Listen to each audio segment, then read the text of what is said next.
For the call-in line.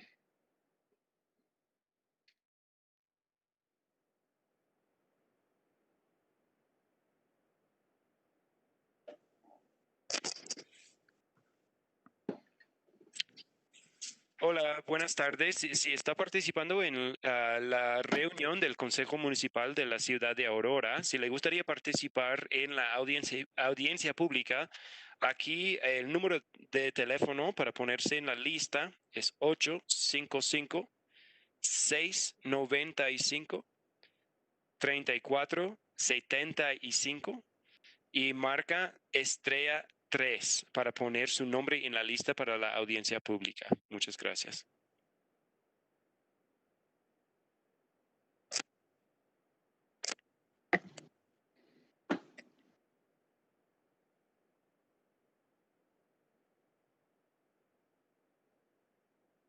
Is there an announcement for the call-in line in English? Yes, I'm sorry. We're having troubles with WebEx. I'm getting Roger on the line right now. Okay. Good evening. The City Council welcomes feedback from residents at council meetings on both matters appearing on the agenda and during public invited to be heard. For those watching on Channel 8, please call 855-695-3475. And when connected, and for those already connected who have not pressed star 3, please press star 3 to get in the queue. So if you've already pressed star 3 and are in the queue, you do not need to press star 3 again. You will hear a prompt confirming you are in line to speak to an operator and then be able to continue listening to the meeting until the operator comes on to take down your name and the agenda item you wish to speak on. Residents who would like to speak on specific agenda items and have not already been screened, again, press star 3 before the item is called by the clerk. Callers who did not sign up for public invited to be heard before 6:30 may still press star 3 to sign up to speak on non-agenda items at the end of the meeting. And just keep in mind, depending on volume, it may take a few minutes to connect to the operator. So be patient and stay on the line.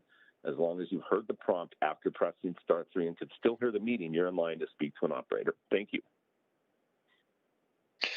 The regular meeting of the Aurora City Council for Monday, January 25th, 2021 is called to order. Would the clerk please read the roll?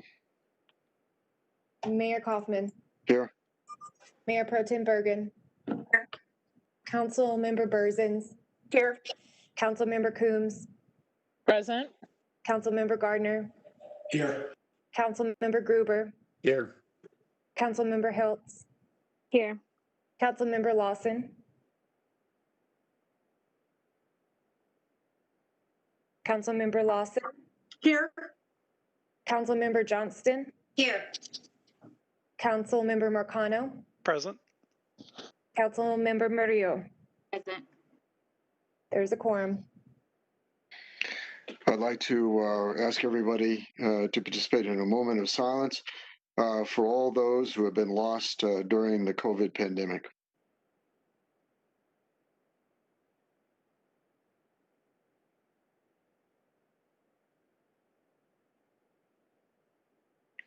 Thank you. Please join me in the Pledge of Allegiance. I pledge allegiance to the flag of the United States of America and to the republic for which it stands, one nation, under God, indivisible, with liberty and justice for all. Need a motion for approval of the minutes? So moved. Johnston? It's been moved by Councilmember Johnston, seconded by Bergen? Mayor Pro Tem Bergen to approve the minutes. Discussion? Seeing none, the question before us is the approval of the minutes. Would the clerk please call the roll? Mayor Mike Coffin. Yes. Mayor Pro Tem Bergen. Yes. Council Member Berzins. Yes. Council Member Coombs. Yes. Council Member Gardner. Yes. Council Member Hiltz. Yes. Council Member Lawson. Yes. Council Member Johnston. Yes. Council Member Marcano. Yes. Councilmember Murillo. Yes. The minutes passed. Councilmember Gruber does too. I'm sorry, We have a proclamation before us. Whereas Colorado is the second highest per capita, is the second highest per capita in total number of aerospace. Is okay. I think we need a little work on this. Colorado is the second highest per capita in total number aerospace state in the nation, boasting tens of thousands of workers at hundreds of aerospace companies, all working to explore the clouds and beyond. And whereas Colorado is home to the FAA-approved Colorado Air and Spaceport, a permanent aerospace industry champion, and other key entities to drive economic growth, and whereas the Centennial State is a mile closer to space, and whereas the mission of Wings Over the Rockies is to educate and inspire all people about aviation and space endeavors of the past, present, and future, and whereas Wings Over the Rockies aims to grow on decades of success to further Colorado's place in the national aerospace landscape through organizational evolution, partnerships, and continued integration into the state's robust aerospace scene. And whereas aerospace education is critical for the youth of today, which is supported by the state of Colorado through multiple piloted flight training schools and educational pathway programs. And whereas Colorado colleges and universities host world-renowned programs to respond to the growing need for aerospace engineers in Colorado, and whereas the Colorado space industries play a vital role in the global aerospace community, serving as a gateway and economic hub, supporting over 30,000 jobs and $3.9 billion in annual payroll impact. Now, therefore, I, Mike Coughlin, Mayor of the City of Aurora, do hereby proclaim in honor of Colorado's significant contribution to the aerospace industry, January 26, 2021, as Aerospace Alley Day. In witness thereof, I have hereunto set my hand and caused the seal of the City of Aurora, Colorado, to be affixed this 7th day of January 2021. Mike Hoffman, Mayor of the City of Aurora. Public invited to be heard? It does not look like individuals. Adoption of the agenda. Motion. Mayor, move to adopt the agenda. This was moved by Councilmember Bergen. Second, Johnston. And second by Councilmember Johnson to adopt the agenda. Discussion. Seeing none, the question before us is the adoption of the agenda. Would the clerk please call the roll? Mayor Kaufman, Yes. Mayor Pro Tem Bergen, Yes. Councilmember Berzins, Yes. Councilmember Coombs, Yes. Councilmember Gardner, Yes. Councilmember Gruber, Yes. Councilmember Hiltz, Yes. Councilmember Lawson, Yes. Councilmember Johnston, Yes. Councilmember Marcano, Yes. Councilmember Murillo. Yes. Will the clerk now please read the Mayor. title? I have a question. Councilmember Gardner. What minutes did we approve? Because my packet does not have minutes and the agenda doesn't have the meeting date for which the minutes were supposed to be for. Clerk, would the clerk please, from this point forward, put the specific minutes, the date of the specific minutes on the agenda. I'll defer to the clerk at this time. Yes, Mayor, I can do that. I don't believe that there was minutes to approve at this time. Okay. So there will be minutes at the next council meeting to approve. I removed my motion. Okay, well, Yes, would the clerk please put that on the agenda next time? If there are no minutes to approve, please put that on there. Good yes, I will. call, Councilmember Gardner. Would the clerk now please read the title of item number 8A? Item 8A is the reconsideration of Resolution 2020-24 to suspend certain council rules. Motion. Motion for that. It's been moved by Councilmember Bergen, seconded by Burzin? Councilmember Bergen to approve item number 8A. Discussion? Seeing none, will the clerk please call the roll on the adoption of item number 8A? Councilmember Coombs, Yes. Councilmember Gardner, Yes. Councilmember Gruber, Yes. Councilmember Hiltz, Yes. Councilmember Lawson, Yes. Councilmember Johnston, Yes. Councilmember Marcano, Yes. Councilmember Burzins,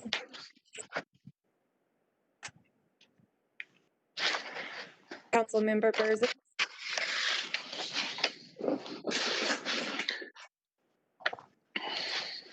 Did you call Burzin again? I hadn't called you yet, I'm sorry. Oh, okay, sorry. Councilmember Burzins, Yes. Mayor Pro Tem Bergen, Yes. Councilmember Murillo. Yes. Item 8A has passed. Consent calendar, items 9A through 9F. Motion, Councilmember Gardner.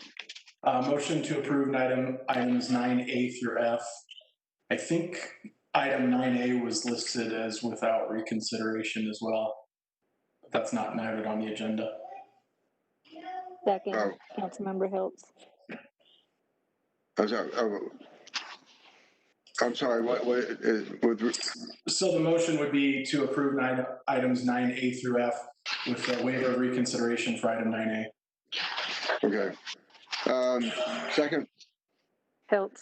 second, it's been moved by Councilmember Gardner, seconded by Councilmember Hills to approve item number, the consent calendar, item number 9A through F with a waiver of reconsideration on item number 9A.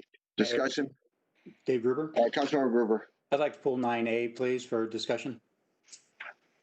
Very well. The motion then before us is the approval of the consent calendar, item number 9B through 9F. Discussion? Seeing none, the question before us is the adoption of the consent calendar, item number 9B through 9F. Will the clerk please call the roll? Mayor Kaufman, Yes. Councilmember Gardner, Yes. Councilmember Coombs, Yes. Mayor Pro Tem Bergen, Yes. Councilmember Burzins, Yes. Councilmember Marcano, Yes. Councilmember Johnston, Yes. Councilmember Lawson, Yes. Councilmember Hiltz, Yes. Yes. Councilmember Hiltz. Yes. Oh, thank you. Councilmember Gruber, Yes. Councilmember Murillo. Yes. The consent calendar 9B through 9F has passed. Will the clerk now please read the title of item number 9A? Item number 9A would be reconsideration to authorize the risk manager to expend additional funds for the city's insurance program. Motion? Mayor, move to approve. It's been moved by Councilmember Gruber, seconded by Bergen? Mayor Pro Tem Bergen to approve item number 9A. Discussion? Mayor, Dave. Councilmember Gruber. So we had a discussion before. What the read ahead includes is information that we'd already authorized $2.7 million for insurance for next year. This ordinance asked for this consent item asked for another $804,088 plus an additional $50,000. I was wondering if we could have an explanation about why those costs have gone up. When we had the discussion about the $2.7 million, That was a significant increase from what we've had the year before. And now we're asking for another almost $1 million on top of that. Staff. Councilman Gruber, this is Renee Mosley, the city risk manager. What I would like to tell you all is that first, the city had a very difficult insurance renewal. The problem is twofold. Number one, nationwide, everyone's insurance rates have gone up over all lines of coverage. And also, the city has a big concern with underwriters in that we have had several high-profile law enforcement liability cases, and that coupled with our new Senate Bill 217, which allowed for a cause of action in state district court, scared the underwriters. We had many insurance carriers decline to quote the city's business this year. We found 2 carriers willing to take our business. The first carrier, Munich Re, only wanted to put up $5 million in insurance limits for the city. So we had to purchase an excess liability policy. And in that excess liability policy, the insurance carrier was willing to put up $5 million for the entire city, but only $3 million for law enforcement liability. So not only are we paying additional fees this year, we are getting less liability limits for law enforcement liability claims. It is a really difficult time for us to purchase insurance, and I'm sure you'll notice even on your own personal coverages for your house and your car that your insurance rates have gone up again. And this is a nationwide issue as well as a statewide issue. Other public entities in the state had very difficult renewals as well. I do not know of anyone who had as difficult of a renewal as we did, but it certainly did not turn out the way I anticipated when I spoke with you in December. Mayor, if I may ask. Councilmember Gruber. Did the riots that we had in the Great Hall and the Great Hall, as well as the riots that we had at the District 1 Police headquarters, have an impact on our insurance? No, it did not, sir. That would have been the property insurance coverage more than anything that would have been at question. It's primarily the claims out there, and Senate Bill 217 has spooked all of the insurance carriers that underwrite in Colorado. Thank you. Further discussion. Mayor. Councilmember McConnell. Would it be then use of force incidents and things of that nature that caused a spike in our insurance rates? Councilman Mercano, yes, that would be it. The excessive use of force and some of the fatalities that have resulted from a police encounter have been the claims that they are most dialed into and the claims that have made them skittish about writing our business. All right, thank you. Mayor Pro Tem Bergen. Yes, I just wanted to ask, so if we were not able to get the excess liability coverage, that you said we had to obviously pay more to get that coverage, would the city then have to pay for any claims that we didn't have enough money for out of our general fund? How would we do that? Councilman Bergen, yes, that is exactly it. We would have to pay for that, those types of claims that exceeded our liability limits out of city funds, and it would dramatically affect our operations. Further discussion. Berzins? Councilmember Berzins. Thank you. And you mentioned that our homeowners we would see an increase in that, which I have. But I just wanted to point out that that makes the cost of houses increase, that makes rent increase. So, and I've been saying for years, everything is thrown into the pot to price houses and rent. And this is one piece of the puzzle. So I just want to point that out. Further discussion. Seeing none, the question before is the adoption of item number 9A. 9A. Would clerk please call the roll? Mayor Kaufman, Yes. Councilmember Gardner, Yes. Councilmember Murillo, Yes. Councilmember Coombs, Yes. Mayor Pro Tem Bergen, Yes. Councilmember Lawson, Yes. Councilmember Hiltz, Yes. Councilmember Marcano, Yes. Councilmember Gruber, Yes. Councilmember Berzins, Yes. Councilmember Johnston. Yes. 9A has passed.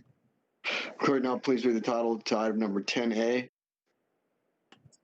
Item 10A is Transport Colorado amended and restated interim facilities and intergovernmental agreement, Resolution 2021-06. It's a Motion. Mayor, move to approve 10A. It's moved by Councilmember Gruber, seconded by Councilmember Coombs to approve item number 10A. Discussion? Seeing none, would the clerk please call the roll on the adoption of item number 10A? Councilmember Lawson, Yes. Councilmember Gruber, Yes.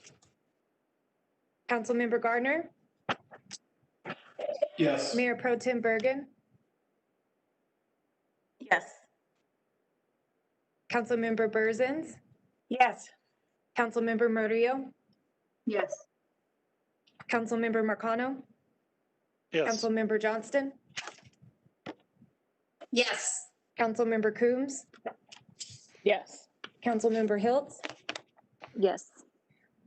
Item 10A, Resolution 2021-06 has passed. The council will stand in recess. The time is now 6:53. We will stand in recess until 6:58. And during that time, there will be announcement of the call-in line. Council is in recess. Thank you. Residents who would like an ordinance or an ordinance, please press *3 on your telephone keypad if you've not already pressed it to be screened by an operator. Those watching on Channel 8, please call 855-695-3475 to be connected and then press *3. Council is taking a short break to allow for additional speakers to sign up. Again, be patient and stay on the line until the operator is able to take down your information. We currently have a number of people in line to be screened, so it may be several minutes, but as long as you heard a prompt after pressing *3, you are in the line to be screened, so please be patient, and we'll be back in about 4 minutes. Thank you.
City Council is now in session.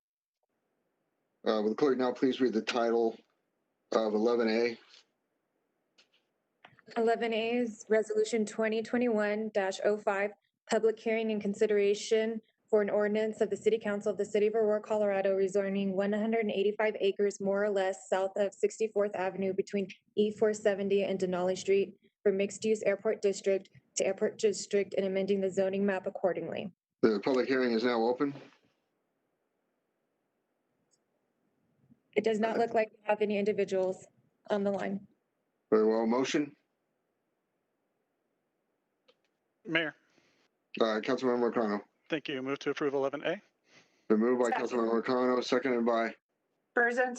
Councilmember Burson to approve item number 11A. Discussion? Mayor, Councilmember Johnston. I just had a couple of questions from some folks, so could for the benefit of the public, staff give a brief overview? Staff. Good evening. This is Debbie Bickmeyer. And Katie, I am having difficulty getting a prompt to share my screen. Okay, let me help you out with that. One moment.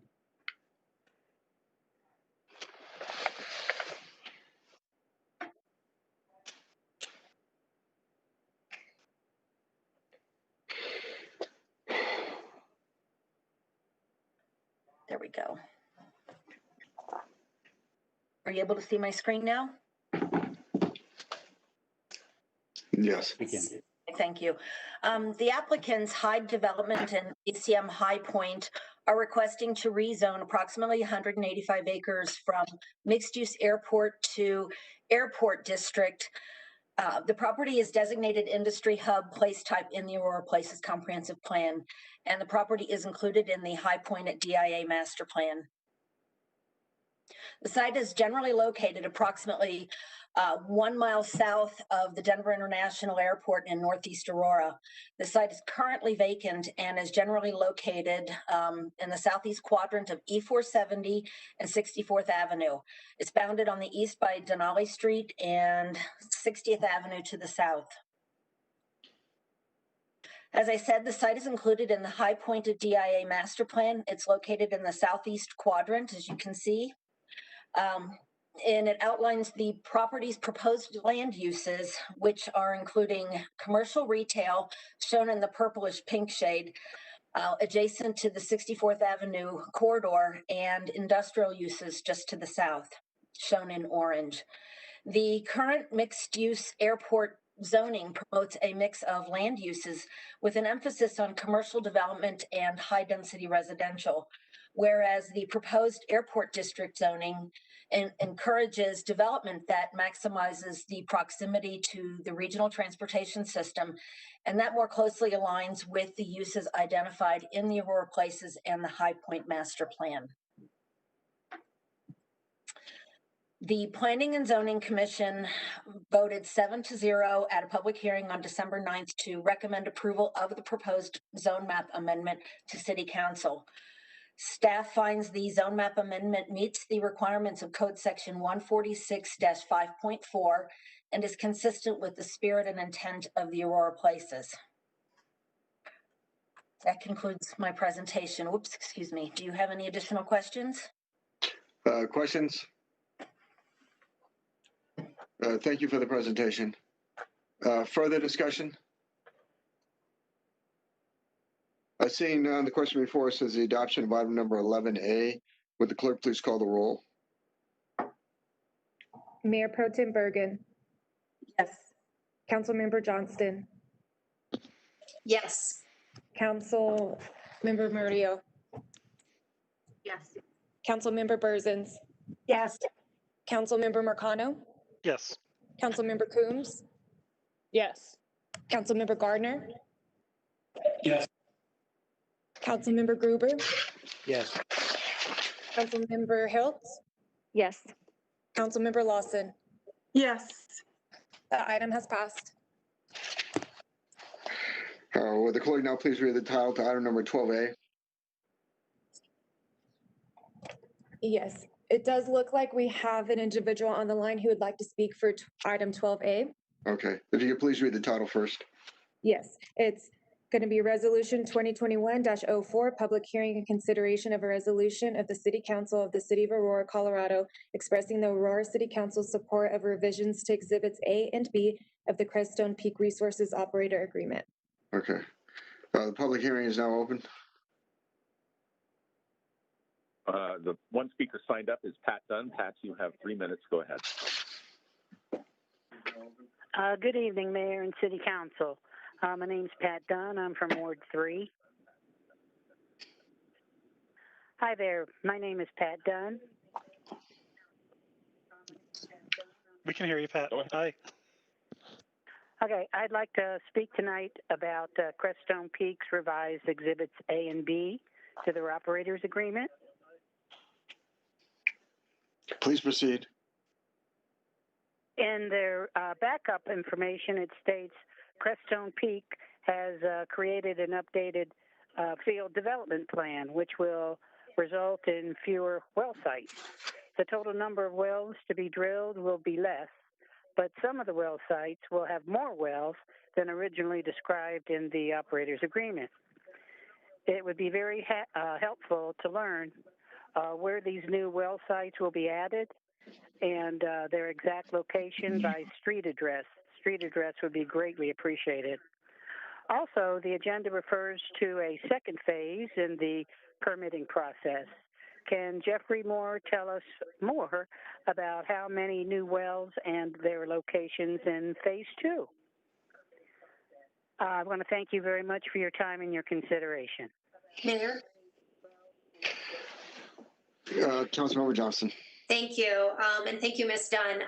Councilmember Marcano and I had some questions on that from some constituents. So Jeffrey Moore is prepared to go into a little more detail with the presentation to address those issues. Could you please? We will have, it was always planned to have a presentation by Mr. Moore and by the applicant. Mr. Moore, please proceed. Thank you, Mayor. And let me share my screen here. And I will begin.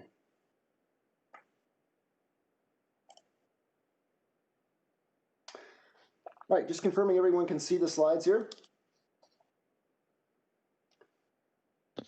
Yep. Very good, thank you.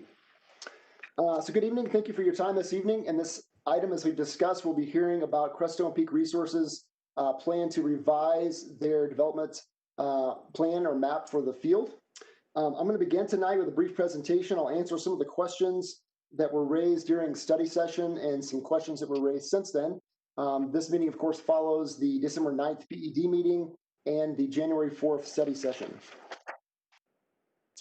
As a reminder, Crestone is requesting a reduction in the total number of wells and well sites here within their field of development. Because of the consolidation that they plan, 3 of the well sites will have additional wells more than what was originally discussed with council when the operator agreement was negotiated last year. The Oil and Gas Division is fully supportive of this measure. It does reduce the total surface impact within the city, and it provides greater protection for the public health, safety, welfare, the environment, and wildlife resources. Quick overview. The area that's in diagonal marks here is the city of Aurora.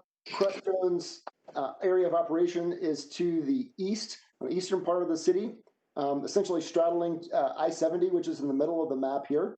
There's going to be 3 areas that I'll be talking about tonight. The first is called the Bijou North and South. That is about halfway between I-70 and DIA. And I'll give more specific information about the location of that in just a moment. The second is just to the south of the Bijou area. That's the King North and South. And then finally, the last area is the Lone Tree North and South, and that area is to the south, about 2 miles south of I-70. So first, let me discuss the Bijou North and South well sites. Originally, the Bijou South site, which is on the bottom of the map here, had 8 wells that were permitted, or not permitted, but approved through the operator agreement. That site is proposed to be eliminated, and 4 of the wells from that site will be shifted north to the Bijou North well site, and 4 of those wells that were originally approved would not be drilled. So there were 16 wells that were originally approved between these 2 sites. Now there would only be 12 wells between the two sites. Additionally, you'll notice that the nearest residence is located in a circle, a black and white circle here at the bottom of the screen. The Bijou South well site, the edge of the pad, was 1,900 feet from that residence, and the Bijou North site is 3,500 feet from that residence. So by moving wells from Bijou South to Bijou North, it is further away from that residence. These Bijou sites are, like I said, they're between I-70 and DIA. More specifically, they are west of Monahan Road, and they're between 38th and 48th Avenue. And again, the Bijou South well site is the one that would be eliminated. Next is the King North and King South well sites. Again, these are just west of Monahan Road between 26th Avenue and 38th Avenue. The King South well site, which is to the bottom of the map here, originally there were 8 wells that were approved there on the operator agreement. 4 of those wells have been drilled already. The other 4 were proposed to be drilled during phase 2, but the operator is now proposing to eliminate phase 2 of King South and shift those remaining 4 wells that were approved in the operating agreement to the King North pad. Again, the closest residence for reference is to the north here, and that is 2,200 feet approximately from the King North pad. And finally, we have the Lone Tree north and south well sites. These are about 2 miles south of I-70 along Hayes Mount Road. Originally, there were 2 sites here. There was Lone Tree North and Lone Tree South. Lone Tree North had 10 wells approved as part of the operator agreement. One of those wells has been drilled, and you'll see that here in the middle of the screen, Lone Tree North Phase 1. The Lone Tree South pad site or well site is proposed to be eliminated. There were 6 wells that were proposed there. The operator is removing one of those wells and shifting the other 5 wells to the Lone Tree North Phase 2 site. Again, there were 16 wells that were approved within the 2 sites together, Lone Tree North, Lone Tree South. Now there would be 15 wells. The closest residence to the Lone Tree North Phase 2 site is approximately 1,200 feet to the northeast of that site. I say approximately because the exact plans have not been submitted to the city for this expansion, so I don't know the exact boundaries, but this is what I expect to be very close to that. Again, we believe that this is still protected for a couple of reasons. First, there is a well already drilled here on the pad. So what's happening on this pad is that it's being expanded. That expansion is already approved as part of the operator agreement, and 9 additional wells were approved as part of the operator agreement on the Lone Tree North pad. What the operator is requesting is to take 5 additional wells from the Lone Tree South pad and move them to the Lone Tree North pad. So that concludes my remarks, and I'm happy to entertain any questions, and the applicant is also on hand to make a presentation or answer any questions at your preference. Questions? Mayor? Councilmember Johnson. Thank you. Mr. Moore, we've had discussions about the operator agreements that were approved in 2019. Just for the benefit of the public, can you address if we're able to make any substantive changes as a council to those operator agreements? We are not able to make any unilateral changes. The operator agreements are a legally binding agreement on both parties, both the city and the operator. We could, by mutual consent, make changes if the other party and the city were to agree together to make changes, but we are unable to make unilateral changes to the agreement. Further questions or discussion? Mayor. Councilmember O'Connell. Thank you. This question I think is more for the applicant. So seeing as they wanted to shift some of those wells from the southern pad that is being eliminated up towards phase 2. I'd like to know what's keeping those wells from being located on the existing pad on phase 1, as that looks like that'd be a little closer to 2,000 feet, which is what the COGCC is now recommending. And again, I understand that we can't make changes to these operator agreements, so this is me asking if that would be something you'd be willing to entertain. Councilmember Connell, let me just see if there are any further questions for Mr. Moore, and then we'll go to the applicant. All right, are there further questions for Mr. Moore? Yes, Mayor. Mayor Pro Tem Bergen. Yes, you stated that the residence that's 1,200 feet away from the Lone Tree North Phase 2 is it not there yet? It's not in existence? It is in existence. It is Yes, in there existence. is an existing residence there. Yes, that's correct. Okay, I misunderstood. Thank you. Further questions of Mr. Moore? Seeing none, thank you, Mr. Moore. Thank you. What I'd like now is a presentation by the applicant, and then if they would answer Councilmember Marcano's question. Let me defer to the applicant at this time. Yes, this is Cameron Ming with Crestone Peak Resources. Would it be possible if I shared my screen? Yes, please.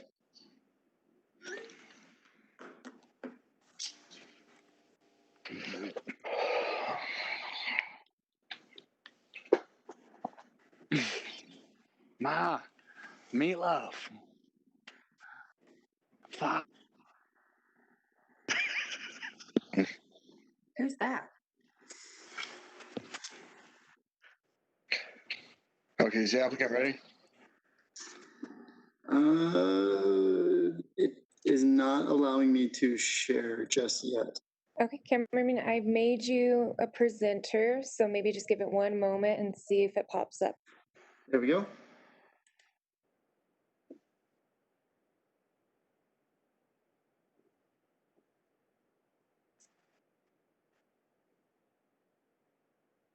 Okay.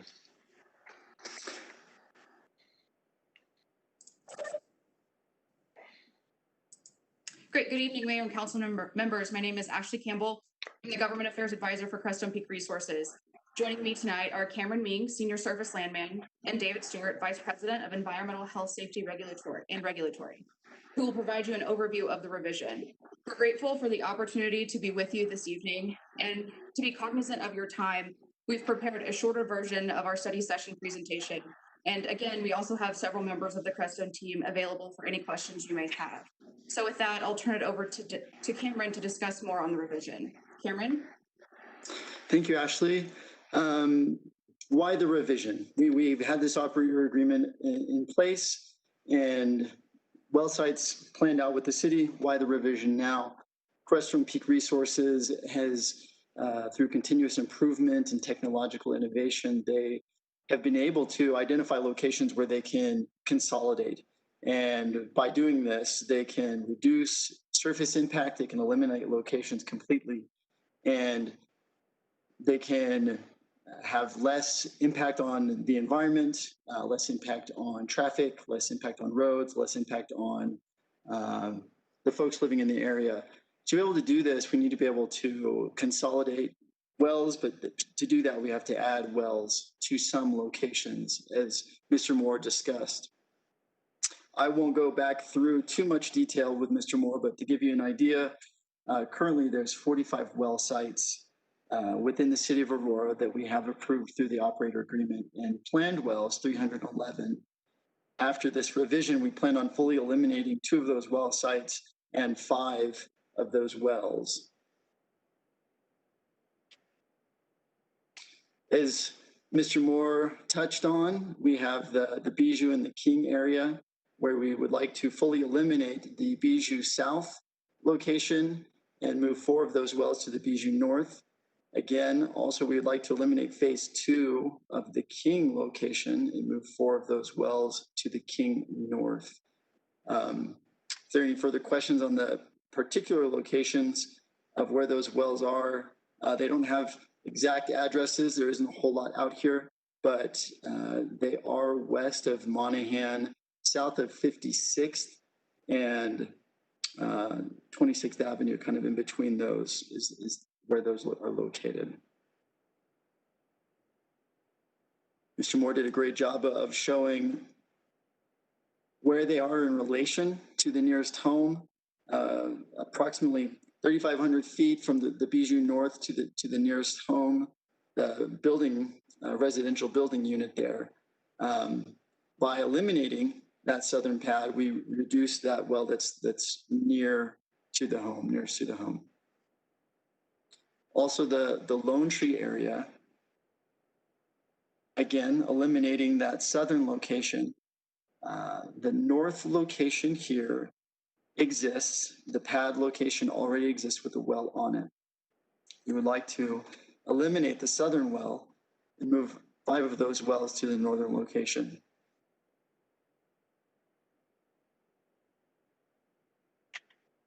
Reasons for this, we recognize that there is a residential building unit in close proximity to this existing well pad.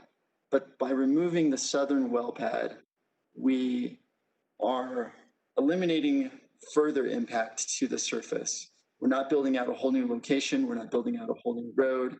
In fact, we are preserving a sensitive ecological area. There's some riparian areas that we would have to cross to be able to get to this particular pad. By eliminating that, we don't have to do that.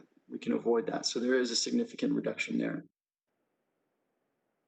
With that, I'll turn the time over to David Stewart. He's our Vice President of HSE, and he can speak to some additional impacts that will result from this. Thanks, Cameron. Good evening, City Council. I appreciate the time to speak with you. So we did an analysis of the Lone Tree area specifically. I looked a deep dive into the reduction of environmental impacts as an example. And versus the approved plan, this revised plan would reduce the estimated acreage disturbed by 38%. We're looking at a 44% reduction in total VOC emissions, about a 36% reduction in total water usage because we're not drilling as many wells. And then I think Cameron touched on the elimination of this ecological impact where we would have to build a access road across the ephemeral stream bed and riparian area. That would no longer be needed. We would also be on the locations a total of 260 days less than the approved current plan. So we think this has a very big net benefit for the environment, health, safety, welfare of the area around us. Not only do we agree to a high standard of BMPs in the operator agreement, but we're also working with the COGCC on BMPs as well, and I think those are aligned well with the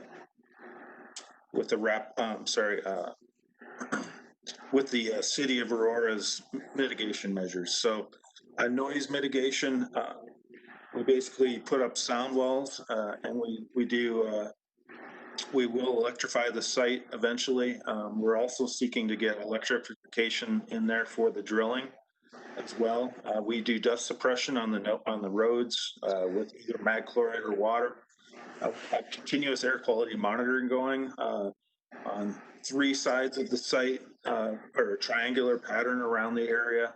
Those air samples will also be equipped with SUMA canisters in the event of any kind of detection is made there that causes concern. We agree to work with the city on road repairs and maintain those roads. We do a traffic study before and after, and we'll fix any problems created by our operations. On the odor side, we have a really good BMP in place that is unique to Crestone, as we use a odorless, non-toxic drilling mode. So it doesn't smell at all during the drilling process, which is typically the primary cause of an odor issue related to a site.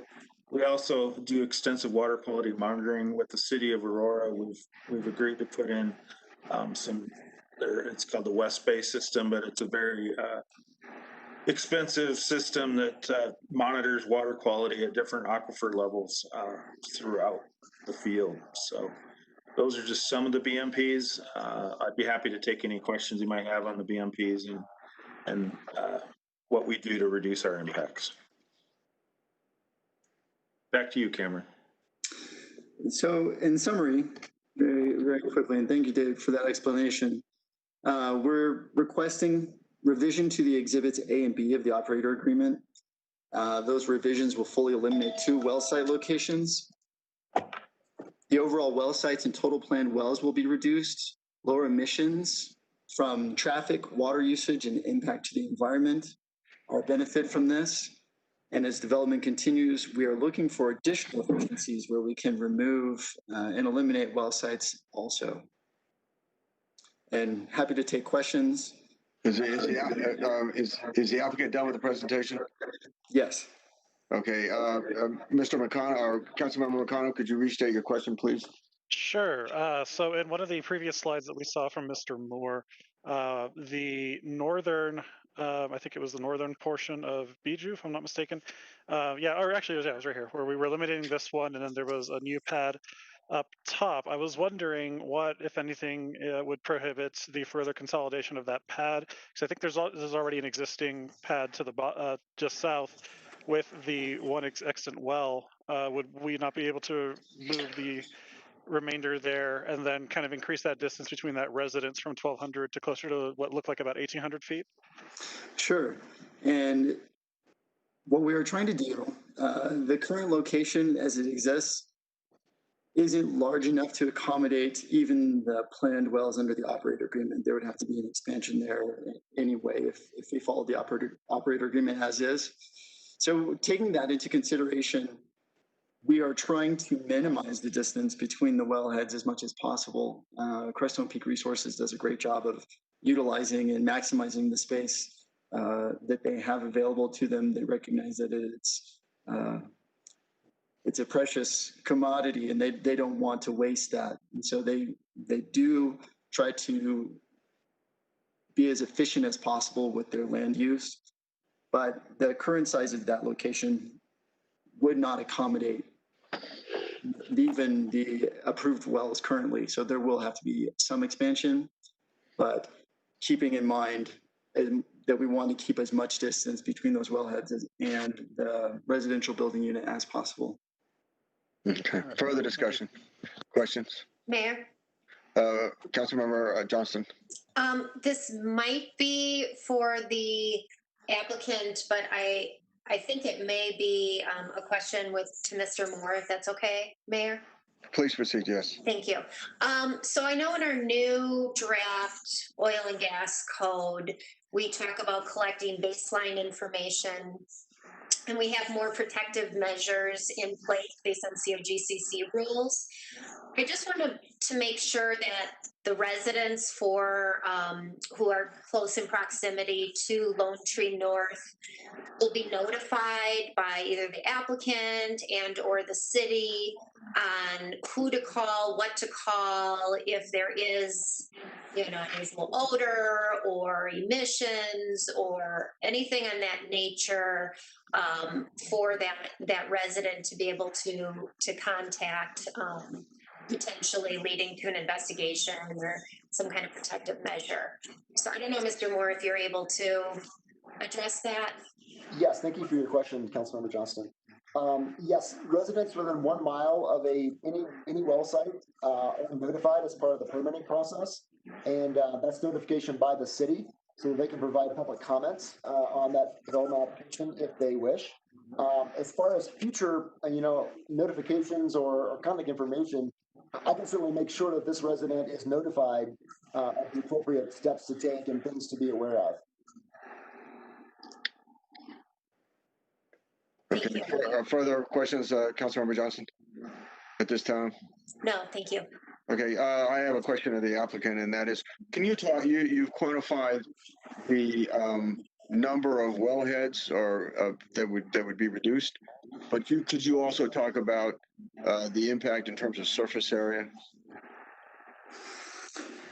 Sure. By eliminating these well sites. I'm sorry. Yeah. You're fine. And that's a very good question, because these well sites can vary in size. These, we would probably assume that they would be about 10 acres apiece. That's not including the roads that would take to get to them, additional right-of-way for pipeline that it would take to get to them. And so the surface impact that we're able to eliminate by not having these well sites, just these two alone, and then on the King South, by not expanding that one, we're saving upwards of 25 acres minimum, I would say. Very well. Further questions of the applicant or Mr. Moore? Just, can I make a comment or? Yes, for discussion as well. Mayor Pro Tem Bergen. Thank you. And, you know, as was stated earlier, the operator agreement that was done in 2019 is legally binding. So I'm really happy to hear that we are reducing the acreage, which then reduces the impact on the environment from both air quality and water perspective, and you know, and moving the well pads. So anyway, I think it's great that we're able to continue to work together to make improvements that benefit our residents. So I want to just say thanks for listening. Further discussion? Mayor, we do have somebody from the call-in line that was called in time, but was still being screened. So whenever you're ready, they would like to speak to. Okay. Okay, let's go ahead and take the caller. Sonia, you have 3 minutes. Go ahead. Thank you. My name is Sonia Smith. I just had a few questions. I was in queue. I was asking this question, even though I'm in queue, to let you know. I'm having difficulty hearing. Yeah, same. And then I'm hearing feedback from someone else who may not be muted. Yep. If Mr. Ming could mute himself, there we go. Perfect. Okay. Can we allow her to come back on the line? Is that possible? Hello? Yes, please proceed. Thank you. Can you hear me now? Yes, you have 3 minutes. Yes, please proceed. You have 3 minutes. All right. So I have a couple of questions. Will this be the only opportunity for residents who live within a mile of the well or the council or city oil and gas to consider the placement of these additional wells that are being switched around? And I'm asking because the resolution is written and it's associated material in the study packet did not provide straightforward, understandable information regarding the location where Crestone is proposing to add new wells, nor when this would occur.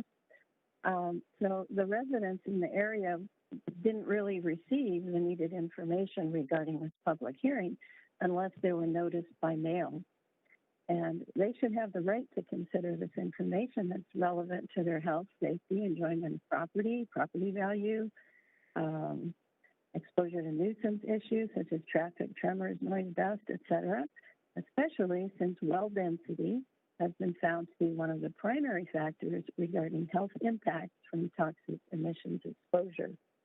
And my second question is, the new operator, Crestone, who's acquired the agreement, has acknowledged in their request for these revisions that these revisions will, on the whole, reduce impact to residents of Aurora and will better uphold protection of public health, safety, environment, and wildlife, which is the intent of the new law, Colorado's new governing law for oil and gas. And so I wanted to ask, with regard to any new wells that are not yet permitted by the city, whether the operator would consider having those new wells be subject to the new ordinances that is passed by the city, or at least the new provisions of Colorado's oil and gas laws, again, in order to better protect health, safety, etc. And I would hope that one of the council members would take the opportunity to explicitly ask that question of the operators at this time. Ma'am, your 3 minutes are up. Because there's never harm in asking. Thank you.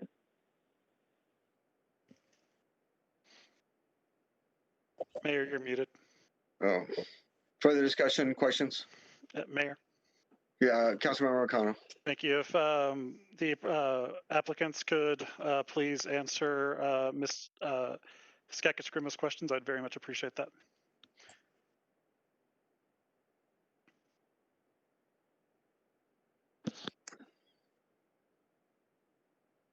Applicant?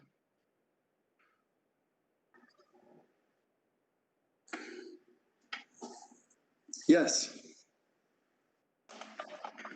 So I can speak specifically to the question that she had regarding whether or not we would be subject to the new city regulations or the new state regulations.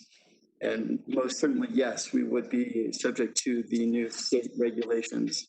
And as far as the new city regulations, the operator agreement was put in place prior to those coming forward as an attempt to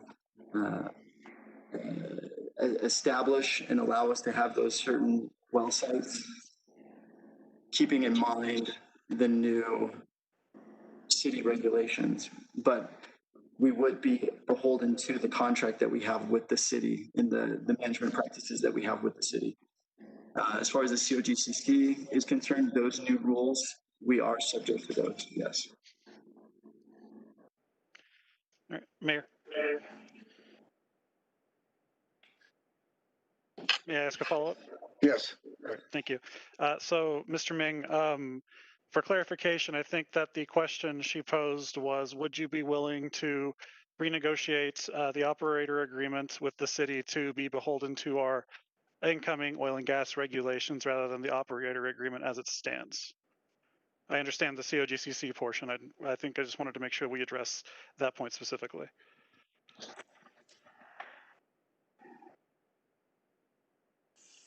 I think that we'll need to take a further look. I know that the city regulations are still in process. I think that as it stands, the operator agreement is very, very stringent and took into account SB 181 and the new regulations that were going to be passed down from the state level and incorporated many of those best management practices and then went above and beyond those best management practices. As it is, the operator agreement is a very, very good document for the public, as well as providing very specific methods and processes for the operator, which are beneficial for both the city and the operator in this case. And then just a follow-up, you are subject to any changes from the COGCC.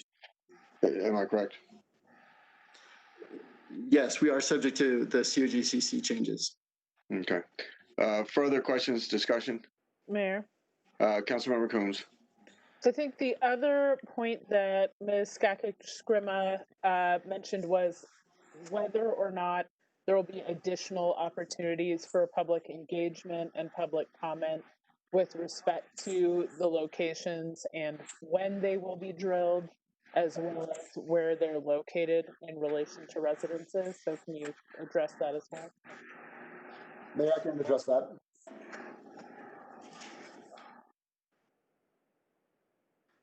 Please proceed.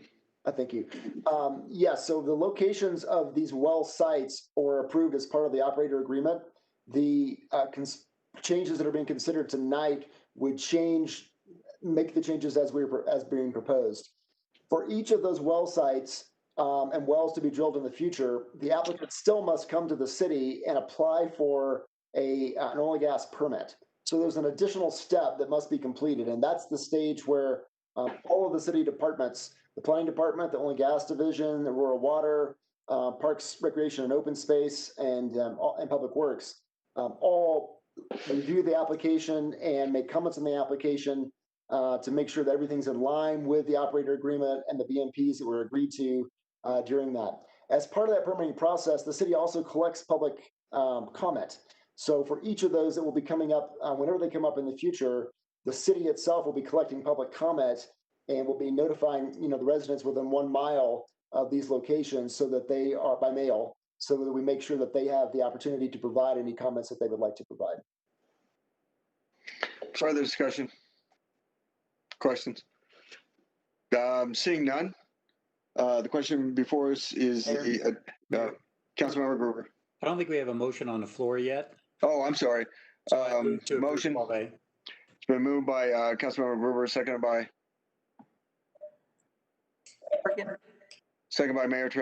Mayor Pro Tem Bergen to approve item number 12A. Would the clerk please call the roll? Councilmember Lawson. Yes. Councilmember Coombs. Yes. Councilmember Gruber. Yes. Councilmember Johnston. Yes. Councilmember Berzins. Yes. Councilmember Murillo. Yes. Councilmember Hiltz. Yes. Councilmember Marcano. Yes. Mayor Pro Tem Bergen. Yes. Councilmember Gardner. Yes. Item 12A has passed. Will the clerk now please read the title of item number 13A? Item 13A is approval of ordinance 2021-01, an ordinance of the City Council of the City of Aurora, Colorado, adding sections 102-3, 103-5, 102-6, 2-687, and amending section 2-680 pertaining to restrictions and regulations on city funds, resources, and information sharing between the city and federal immigration authorities, and providing for safe spaces in the city limits. And we Motion. do have a comment whenever we're ready. Okay, I'm sorry. Okay, motion. Mayor, Councilmember Coombs. move to approve 13A. Been moved by, it's been moved by Councilmember Coombs, seconded by Councilmember Murillo. Second. Councilmember Murillo to approve item number 13A. Discussion.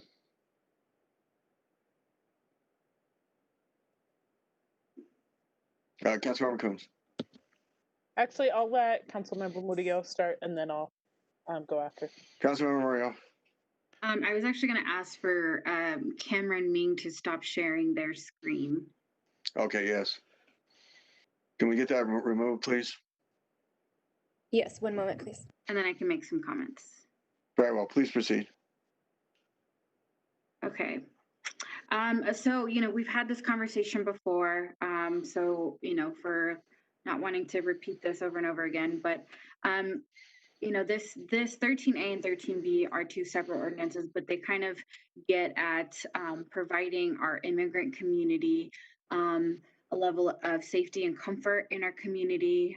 When it comes to this ordinance, it's creating some clarity for our police department, as well as codifying what we currently do in terms of cooperating with ICE as it relates to our police department. So, and in addition to creating safe spaces for members of the public to conduct business of the public. For example, City Hall being a public space, allowing individuals to, be able to pay their water bill without fear of entering that space. So this particular ordinance is very much focused on creating a welcoming environment to our community. And I will stop there and see if my colleague, Councilmember Coombs, has anything that she'd like to add. Councilmember Coombs. All right. Thank you, Mayor, and thank you, Councilmember Murillo. As Councilmember Murillo discussed, this is an ordinance that's being proposed for the purpose of keeping families together and keeping our communities safe. We claim to be a welcoming city, and our Office of Immigrant and International Affairs has gone to great lengths to make sure that that continues to be the case.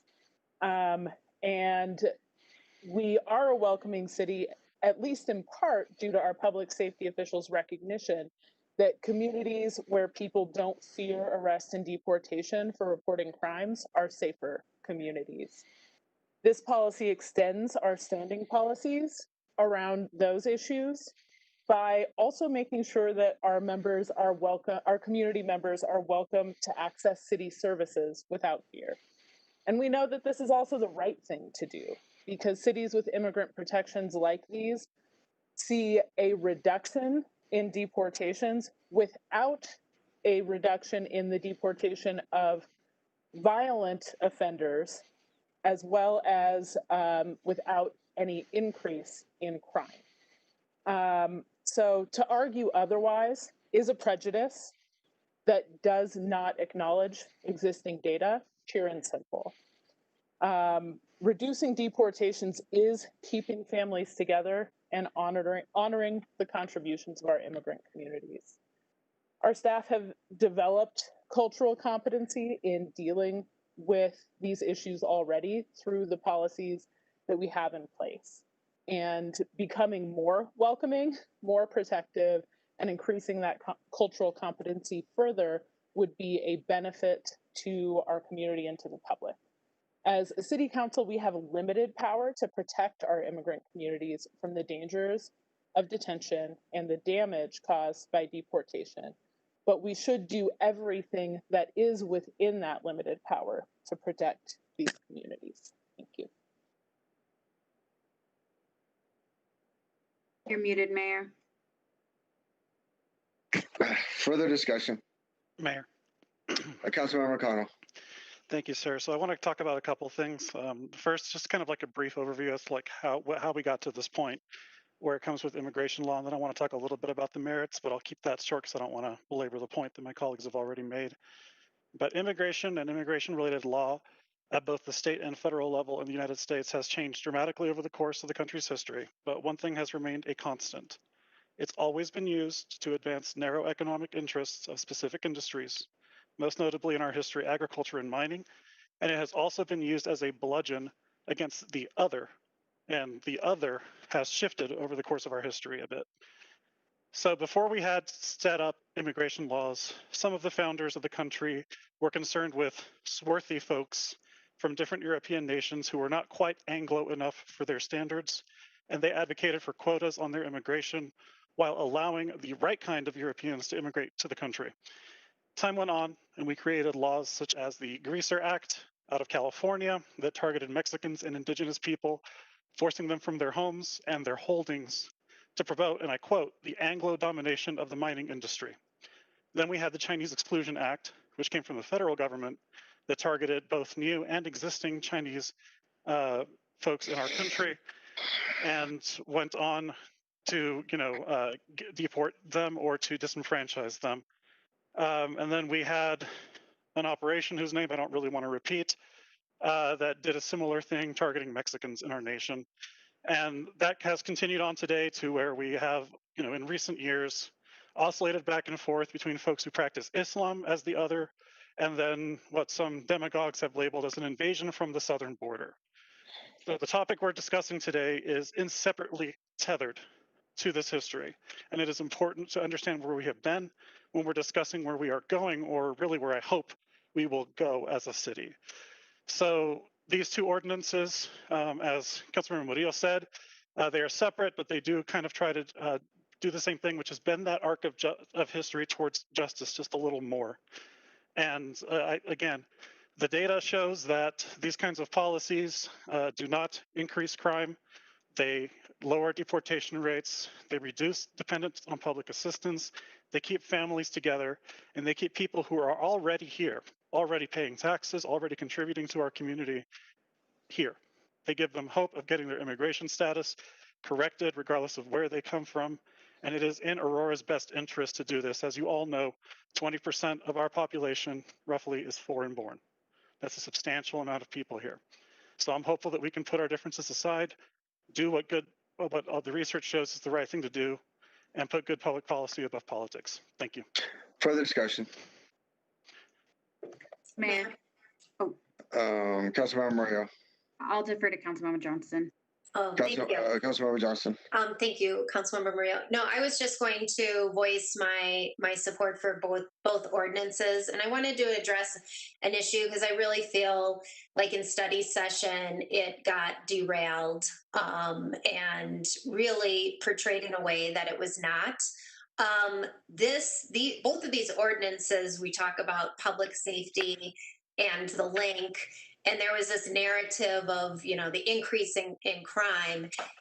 And, we really have to think, and this has been supported by our previous chief, Metz, as well as Chief Wilson, the victims of crime, of domestic violence and violence against women or children who may not be documented and have a fear of contacting the police. The more that we can do to show our support as a city will also be truly, that's why I like the name of this, A Safer Aurora. If there is criminal activity, that can still be pursued. Chief Wilson said this is just, we're not going to have ICE lining up with trying to collect papers in a city hall where folks are trying to get services. So I just want to bring up, since I felt like it was derailed before, and I want to make sure we're not going to derail it again, is that when there are victims of crime and those other situations, that this really, really helps those folks as well. And I'll be supporting both ordinances. Thanks. Mayor? Further discussion. I'm sorry. Mayor, we do have quite a bit of people on the public call-in line that would like to speak. Okay, very well. Prior to doing that, let me just say that probably in future agendas, at least in the past, we've had a mayor's report at the very beginning. And I'm going to do that right now, in just to say that in executive session, we discussed labor negotiations. And so let's proceed then with the call-in line. Okay. All right, our first speaker is Anna. You have 3 minutes. Go ahead. Hi, I'm speaking on behalf of Ilaria Bello, and this is her testimony. Hello, my name is Ilaria Bello, and I am a family leader. I'm an educator myself. I have a K-12 teaching license here in Colorado. We need laws for a safer Aurora. Aurora is the home for a lot of families. As a member and leader in this community, I feel that everyone in our community deserves to live in a safe environment. Our families should be able to feel safe, or for that, we need our elected officials to put into place laws that are going to promote that safety that our very diverse community wishes. We Aurora residents also need to be able to have access to an attorney provided by the city in the event of needing one. Aurora's diverse population makes it unique, and we want to keep it that way. So let's work hard for a safer one, and for one that will provide legal assistance if ever needed. Thank you. Thank you. Next is Virginia. Virginia, you have 3 minutes. Go ahead. Reading for a community member. I have been in the U.S. for 20 years, and I work at a nursing home that was hit with COVID-19. Although I am struggling, I am proud of my work. I came to the U.S. with my parents, who were looking for an opportunity to give us a better life. Our home is here in Aurora. We have built a life here, and for a reason I don't understand, my husband was arrested without a warrant outside of our house on the day we had a meeting with his immigration court. We have struggled to gather resources to provide him with a good attorney. I do what I can, but we have 5 kids, and COVID has made it more difficult to stay afloat. My kids have felt the absence of their father and are struggling with depression. All I want is to keep my family together and safe. Please support the Safer Aurora and Legal Defense Funds. They would help me and other immigrants in the same situation. Thank you. Thank you. Next is Maxim. You have 3 minutes. Go ahead. Good evening. My name is Maxim Gimmelstein. I'm from Ward 6. I'd like to thank the Aurora Council for the opportunity to speak regarding Ordinance 13A, 13B, and I'm going to mention 14A for just a moment as well. My family and I illegally immigrated from the former Soviet Union to the United States in the early 1980s. Since then, I've earned my citizenship. I gave back through 24 years of military service in the United States Air Force, defending the Constitution and the American way of life. In other words, seeking opportunities within a legal framework for allowing citizens the opportunity to choose to thrive. To the contrary, Ordinance 13A will make Aurora an illegal immigration sanctuary city and will interfere with federal law enforcement's ability to address the risks associated with non-resident alien felons. Ordinance 13B will direct the city manager to use city employees to create a legal defense fund for non-resident aliens. It is not the function of local government to create an illegal immigrant defense fund using Aurora citizens' pay taxpayer dollars. Ordinance 14A eliminates the requirement to use a voter registration to apply for a position on the city board, the committee, or commissions. In effect, this would allow non-citizens to have undue governance authority over Aurora citizens. The Aurora Council is intended to represent the citizens of Aurora and act in the best interests. Passing these ordinances is not the best interest of the citizens of Aurora, and it ignores the rule of law, enables non-citizens to govern over citizens, and would encourage further illegal immigration and use our tax dollars to defend these illegal acts. I respectfully request the Aurora Council not approve Ordinance 13A, 13B, and 14A. Thank you for your time. Thank you. Next is Kristen. You have 3 minutes. Go ahead. Hi, thank you. My name is Kristen Thorburn, and I'm with Ward 6, and I wanted to voice opposition to 13A and 13B. In similar parallels to what Maxim was just addressing, it is not the function of the government to create legal funding for illegal aliens. Also, it is it is more for the citizens and not for the community. That's how you all got your position, was for citizenship and not through illegal voting. I also wanted to say that if necessary, I'm more than happy to leave the city and possibly the state and take all of my income and my family with me to avoid having to pay the taxes. Thank you. Thank you. Next is Arash. I'm sorry if I mispronounced that. Go ahead. You have 3 minutes. Good evening. This is Arash Shahani, and I'm the Director of Policy and Civil Rights Litigation at the Meyer Law Office, a firm whose primary area of practice is immigration law, and whose lawyers and clients share deep connections to Aurora, in one part due to the ICE detention center there that is operated by Geo Group, Inc., that holds up to 1,500 immigrants. I once again appreciate the opportunity to speak with you about the Safer Aurora and Legal Defense Fund ordinances. You've heard plenty from me already, so I just want to reiterate some things that are fact and some that are not. First, Safer Aurora makes the city stronger, in part because city employees and law enforcement will be focused on enforcing criminal laws and enhancing community safety rather than doing ICE's bidding for them. When they do the latter, this harms safety because community members feel less safe in reporting crimes and cooperating with law enforcement, and racial profiling increases. This is borne out by studies, by accounts from many law enforcement officials, including your own Chief Wilson, and by the lived experiences of community members who I and other community advocates have interacted with over the years. In contrast, when local law enforcement gets mixed up with ICE, victims of crimes are simply too scared to report them because many of those crimes are immigrants themselves. Now, the safe spaces provisions do not mean that criminals will be running into city buildings, waving their arms around, yelling sanctuary, and avoiding arrest. The Aurora Police Department would still be pursuing criminals and no, would not be asked to arrest ICE agents. It just means that more immigrants in Aurora would come forward to access city services without fear of ICE being there to enforce immigration law. And that is particularly crucial during this public health and economic crisis. Moving on to the Immigrant Legal Defense Fund, that would benefit the only people in our country who are subject to detention but not appointed lawyers if they cannot afford one. And the chances of defense against deportation go up astronomically with representation by counsel. It's a matter of due process.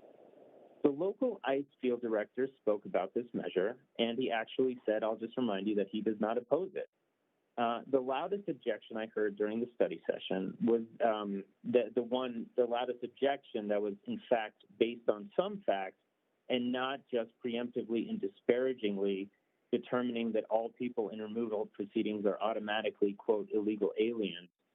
That objection that was based on some factors are that taxpayer dollars should not be going towards providing lawyers for people in civil federal proceedings.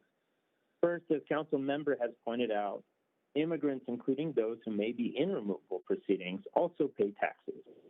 Second, taxpayer dollars do in fact already go toward legal counsel in civil proceedings. For example, Colorado Legal Services, which represents qualifying individuals in exclusively civil proceedings from housing to tax disputes, receives funding from both the state and federal government, fueled by taxpayer dollars. It has been my honor to speak to you about these crucial measures. I urge this body to support its immigrant community and make Aurora a safer and stronger city for all. Thank you. Next is Joe Fan. Go ahead. You have 3 minutes. Hi, I'm speaking on behalf of a community member who couldn't make it today. Hi, my name is Sarah Galindo, and I am an immigrant and a resident of Aurora. I work as a 4th grade teacher for the Denver Public Schools, and I immigrated here with my family and my sister in the summer of '97 to Aurora. I completed K-12 in Aurora Public Schools, and I grew up in East Aurora by the Buckley Air Force Base. I recently bought my own home here in West Old Aurora, and I love being a part of a diverse community, and I love living here. I believe that my neighbors and I should be able to live free from being detained or stopped because of our immigration status. I urge the City of Aurora to vote yes on the Safe Aurora Ordinance, a policy that ensures that Aurora Police does not work with ICE. This will mean so much to my community and myself, and I can continue to feel safe when I travel my city. Thank you. Thank you. Next is Alejandra. You have 3 minutes. Go right ahead. Thank you. Good evening, everyone. I'm going to read a testimony for a community member who couldn't be here today. Hello, my name is Susanna.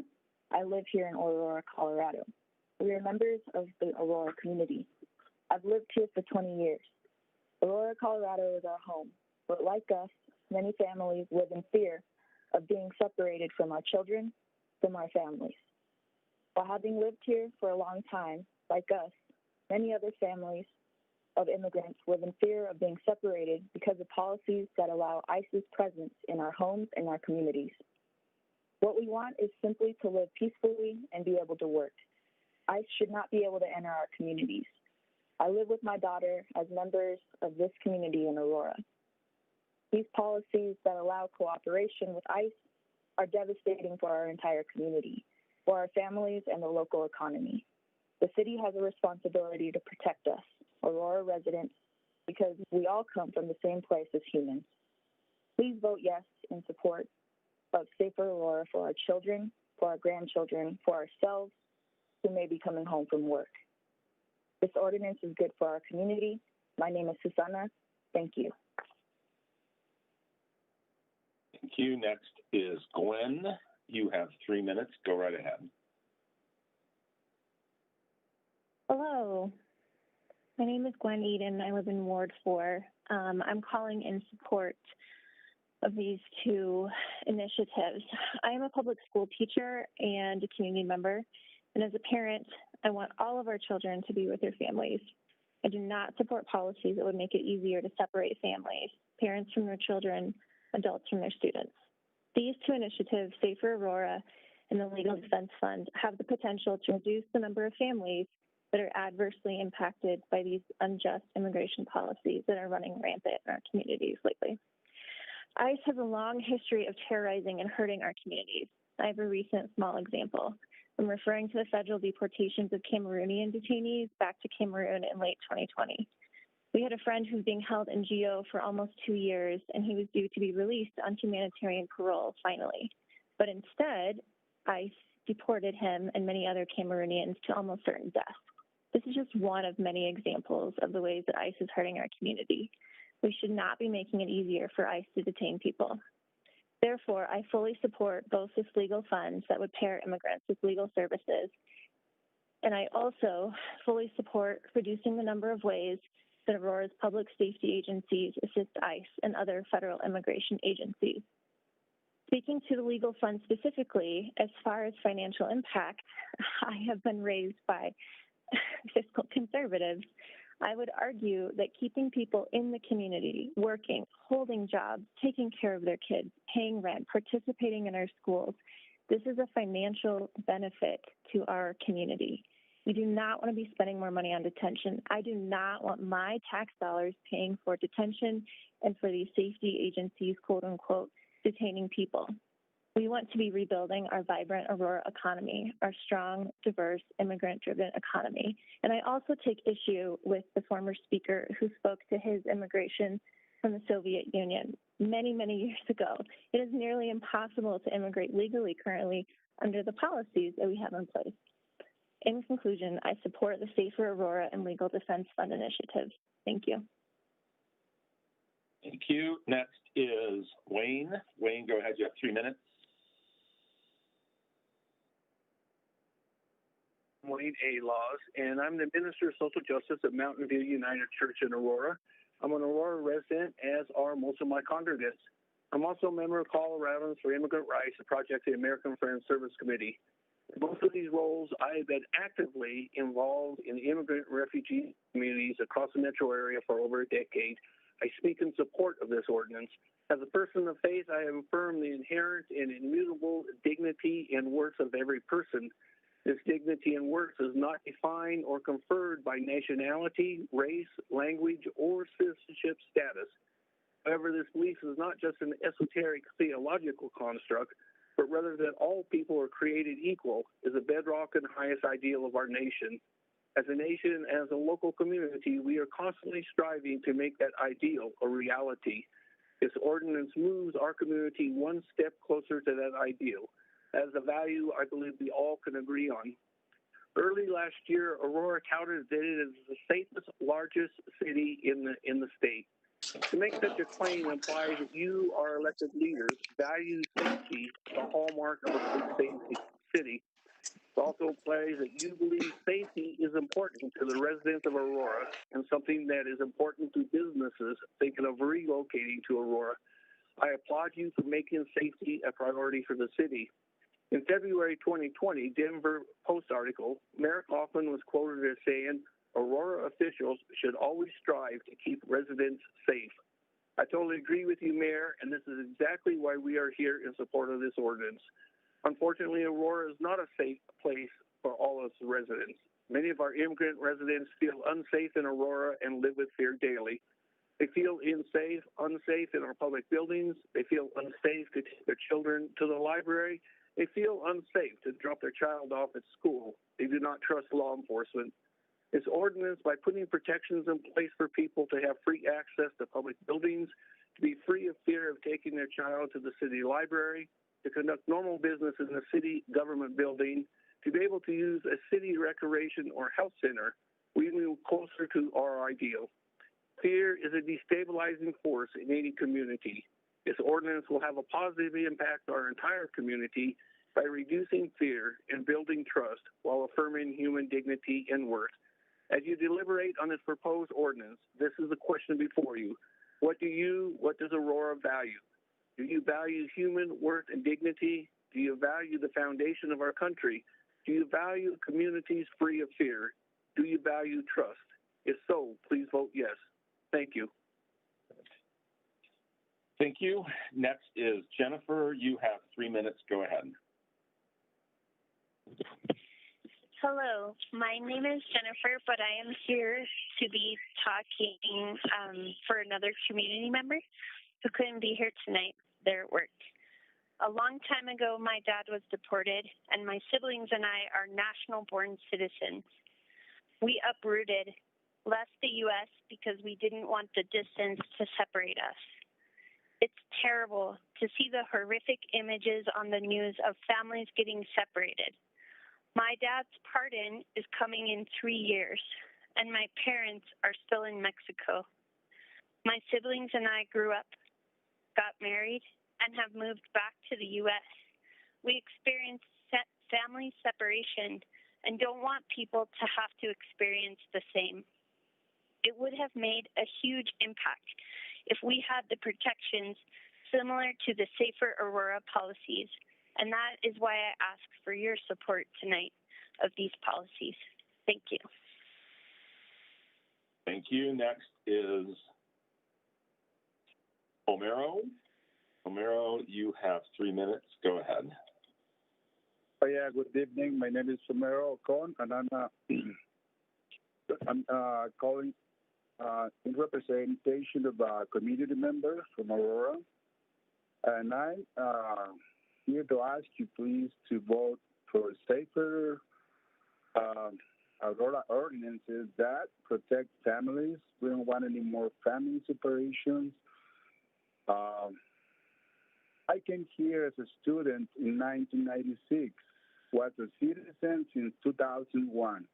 In 2007, immigration went to my house and arrested my wife. She was detained for 2 months, forced her to sign documents, and deported her knowing she had 2 small boys, 7 months and 1 year old.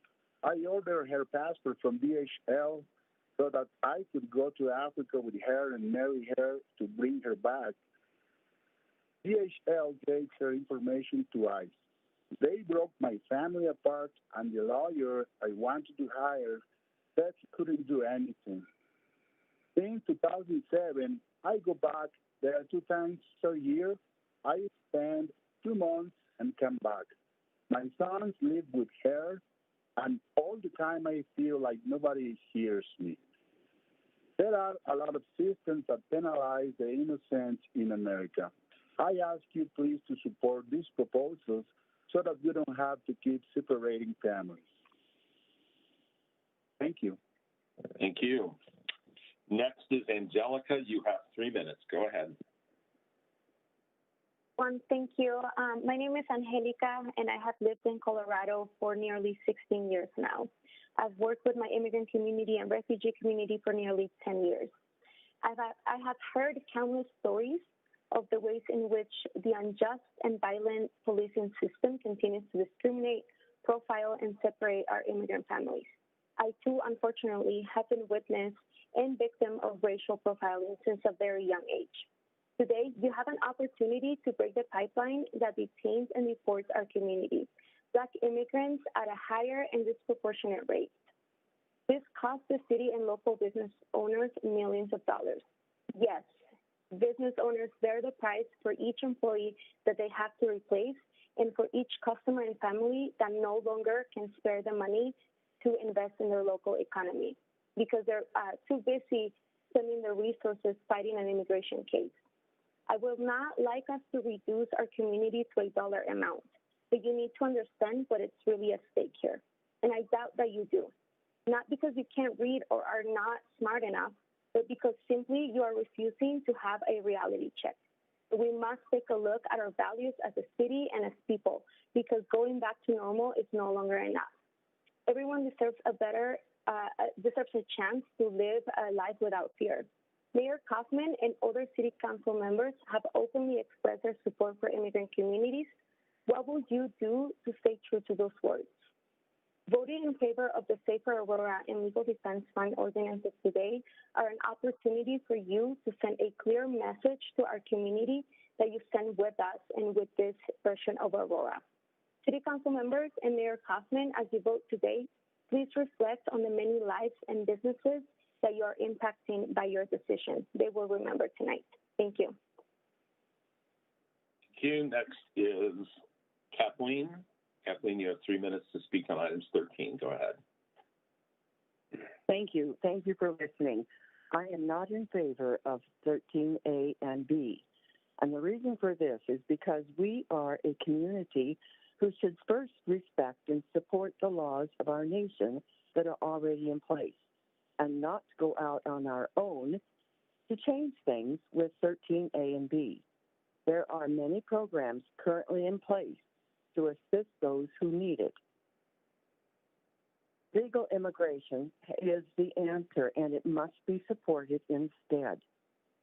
We must be a nation of law, and it is up to the new administration now in place to take the lead, because otherwise we are just on our own. We might as well declare our own community as sovereign. And that isn't right. We are a nation of unity that must continue. Thank you. Thank you. Next is Ben. You have 3 minutes. Go ahead. on another community member. Hello, my name is Ben and I'm speaking on another community member. My name is Jose and I'm an actor, poet, and singer for the band called Los Mocho Chetes. I'm here to do a bit of testimony to talk about why I support this movement and why we write the music and the art that we do. I come from a family of immigrants. Both my parents came to this country as immigrants and at some points were considered illegal. We hate that term and I wish I could abolish that term itself. But the truth is, at some point, that's what my parents were considered. And we, as young people, as American citizens, as Chicanos, and children of immigrants, we understood very clearly that's what it meant. And for every day for a long time in our lives, we fear that our parents could be taken away from us in a matter of seconds, in a matter of moments. Our parents could be gone. Growing up like that was one of the most terrible feelings and experience you could ever have as a child. How could you focus on studying and doing good in school when you're worried about your mom or your pops that might get arrested by ICE immigration and be deported? It is one of the most stressful things that you could live through. And the reality is there are so many young people just like myself that had to live through that and experience that every single day. All of that made me grow up feeling this anger and this hate and this distrust for authority, for the police, for immigration. And the truth is, I was so mad. I was acting out against the world. I was being a fool. But then I found art, I found music, I found poetry, and this has really helped me express all that trauma and all that nastiness I had inside of me. This is the reason why we write these songs. These songs are a products of our trauma, a product of being a victim of the system for so long, and we don't want no one else to feel this way. We know that there are so many children that are feeling this way right now. Some of these children are locked away in cages, separated from their families, and we want to put an end to this. And this bill gave us at least a security to be able to live freely and be able to work, go to school without fearing that if our family members get pulled over, they'll get reported to ICE and face deportation. Thank you. Thank you. Next is Jessica. You have 3 minutes. Go ahead. My name is Jess. I'm speaking on behalf of a community member. I am a proud daughter, sister, and tiya of an immigrant family. I'm currently a graduate student enrolled at University of Denver, striving to get my master's in business administration and my law degree. And to tell you the truth, none of this would have been possible if it weren't for my parents taking a chance and coming here from Mexico over 35 years ago. That is why it is important to vote yes. We're not only voting to protect families from being ripped apart due to unlawful deportations, but we're fighting and voting to protect dreams and aspirations. That is why it's important to vote yes on Safer Aurora. Thank you. Thank you. Melina is next. Go ahead, 3 minutes. Hi, on behalf of a community member, I just wanted to say that we've been impacted by immigration also, hurting our families, separating our families, and I just urge you to please vote yes on the Safer Aurora to just benefit so many family members. And again, we're not hurting the community. We are contributing to the community, and we will love to continue to do that. Thank you. Thank you. Anna is next. You have 3 minutes. Go ahead.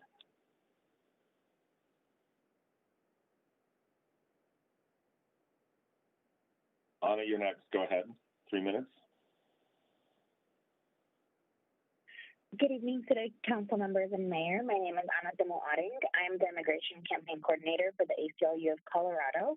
I'm here to testify in support of the Legal Defense Fund Ordinance and the Safer Aurora Ordinance.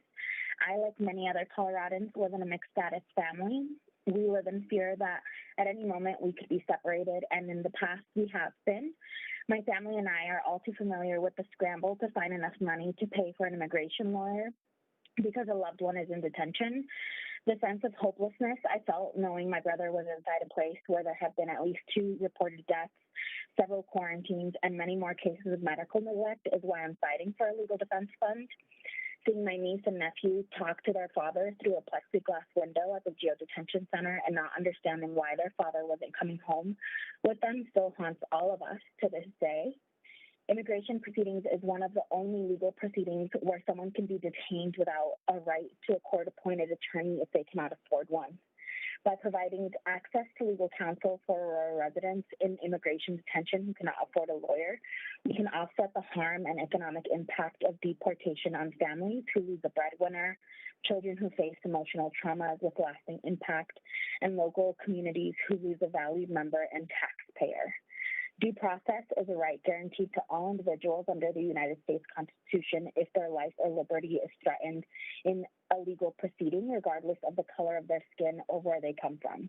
I urge all members of City Council and Mayor Kaufman to vote in support of Safer Aurora and the Legal Trust Fund.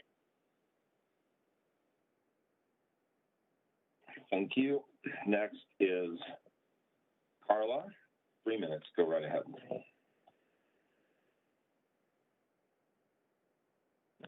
We've lost Carla. Let's go to Joanna next. Joanna, go ahead. Hey there, thanks. I don't have a fancy title. My name is Joanna, and I live in the Expo Park neighborhood.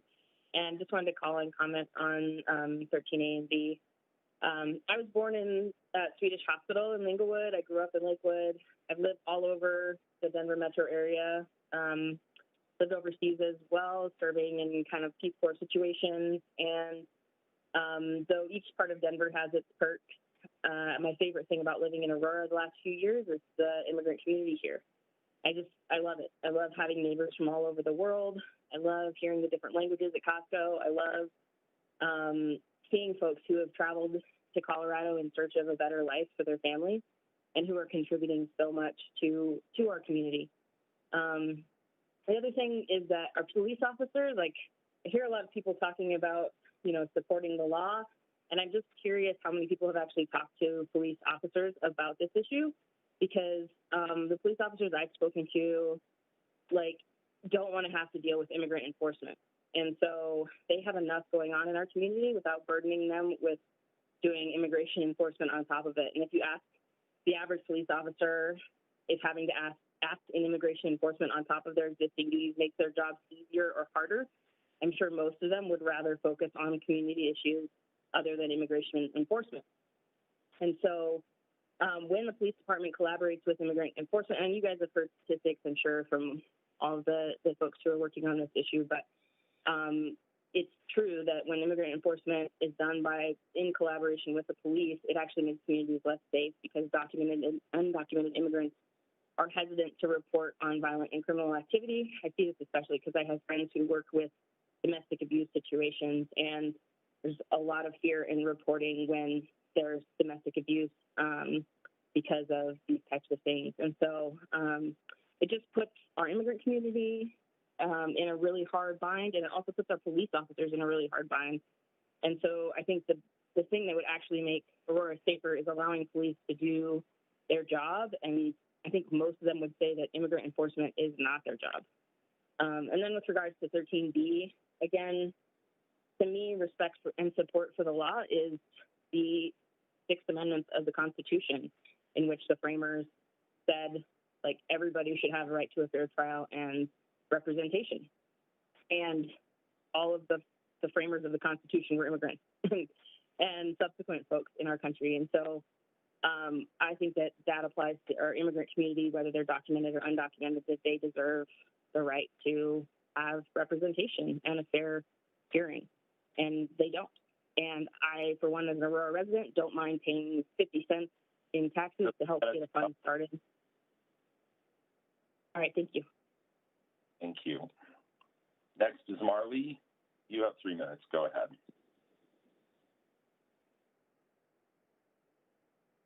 Community member who cannot be here this evening. He says, hello, my name is Alejandro. I'm a resident of Aurora, and I came to work hard in this country and be a good citizen. Unfortunately, I've experienced what racism is, and I have many friends who also end up being victims and detained by ICE as a result of an interaction with the police. It's difficult to trust a system that terrorizes and mistreats us without any argument. How will my family trust to go to the police to ask for help due to a problem or an emergency? Inside the detention centers, there is a real hell. There are people who have never had a major fault, and even so, they treat them very badly. They spoil their lives by separating them from their families. I feel extremely helpless that we cannot do anything to prevent arrests and detentions at GEO. I hope you make the decision that your community that you represent asks of you and that we have change soon. Vote for Safer Aurora. Thank you. Thank you. India is next. You have 3 minutes. Hello, I'm speaking on behalf of a community member who could not be here tonight. Hi, my name is Maida, and I currently work at a COVID testing site. I grew up in Aurora and have gone to school here for the last 20 years. I want to encourage you to vote yes for the Safer Aurora ordinances. These policies will help immigrant communities feel safe by making them feel like they belong without fearing the police who are supposed to serve and protect us.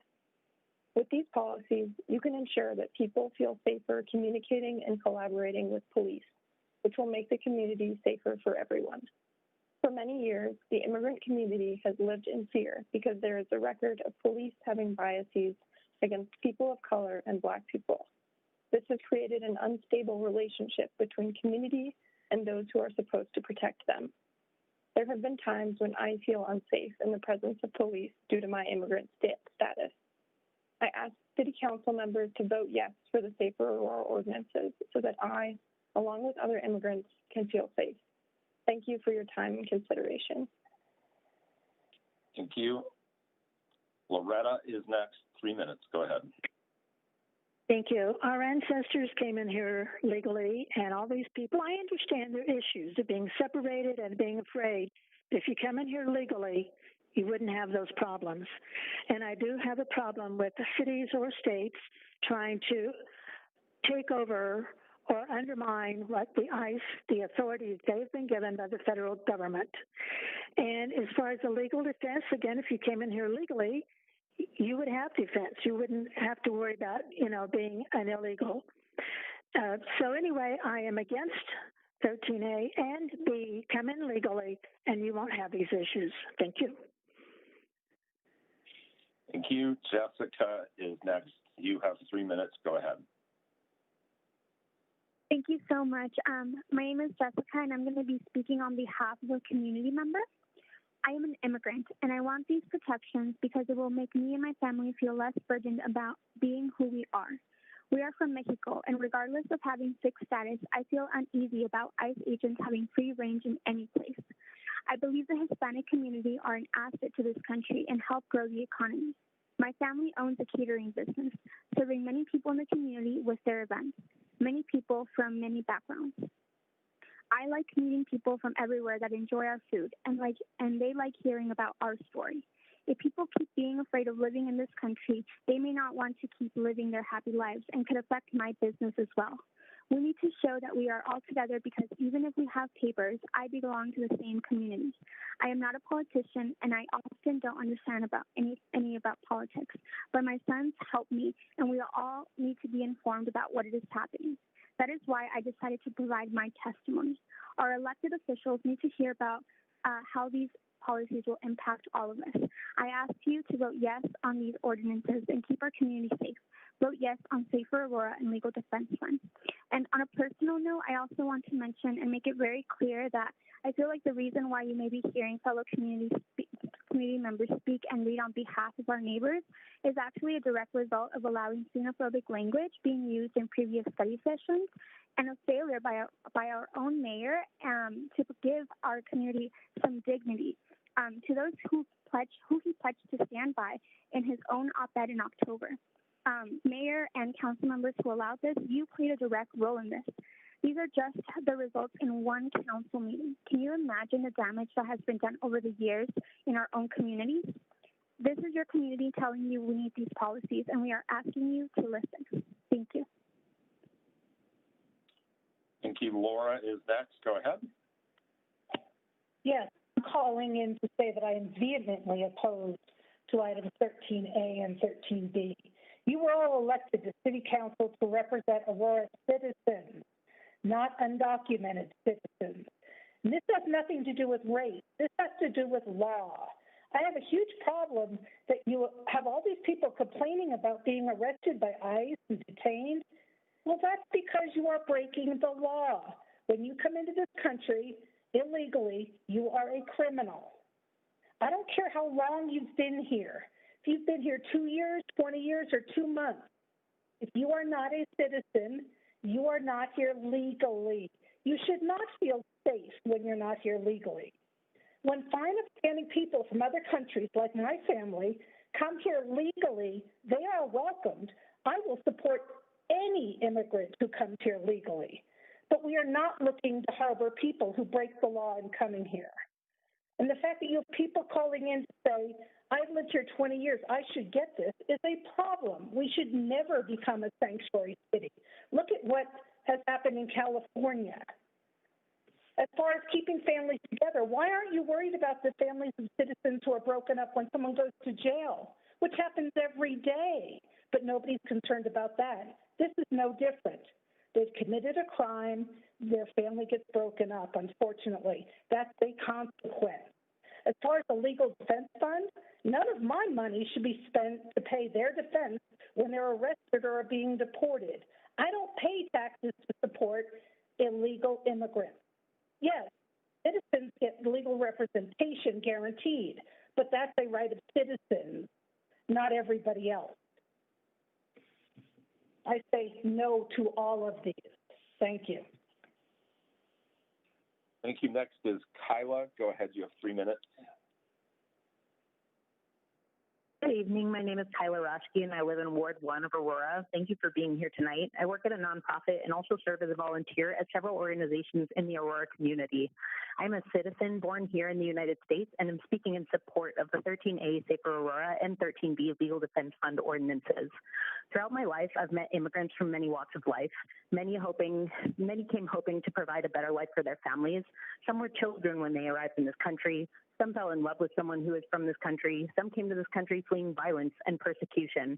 Some experienced trauma or abuse or lost a loved one on their journey to the U.S. Many arrived in this country with a visa, many a mixture of these circumstances and more.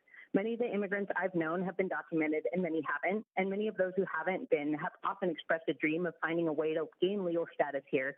But our country's process is steeped in classism and makes this a very difficult process, one that can take many years and still end up being denied. Regardless of personal circumstances, due to how difficult it is to win a case, particularly if one cannot afford a lawyer, the majority of the immigrants I know who are detained for any reason have ended up being deported, some sent back to countries they barely remember, many completely separated from their families, separated from their children. Because I was born here and the rest of my family members were also born here, I can't imagine the fear and pain of family separation. That is privilege. Having to never worry that your family will be separated should not be a privilege. It should be a right for all community members, one that will be protected by the Safer Aurora and Legal Defense Fund ordinances. I'd also like to remind you that for those of you who have Caucasian heritage, like I do, another privilege that we hold is that many of our ancestors were immigrants without visas, many of whom wouldn't have been let into this country today. Can you say with certainty that yours would have been? I can't.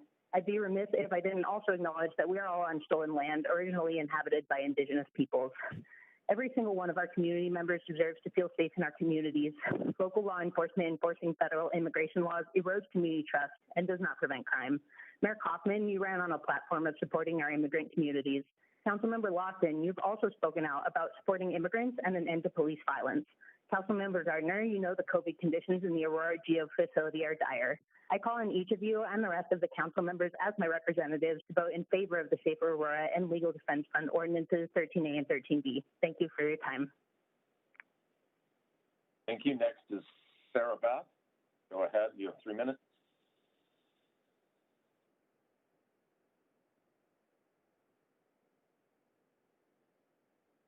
Hello, Sarah. Sarah, you're next. Go ahead. You have 3 minutes. Can you hear me? Sarah, we'll come back to you next. Isaac is next. Go ahead. 3 minutes. Hi, can you hear me? Go ahead. Yes. Hello. Thank you. I'm reading for a community member. My name is Gabrielle Deanda. I am proud of my family's origins. Any claim I have to this country, its laws, freedoms, benefits, I did not earn. I came upon by chance, and it is a privilege that allows me continued access.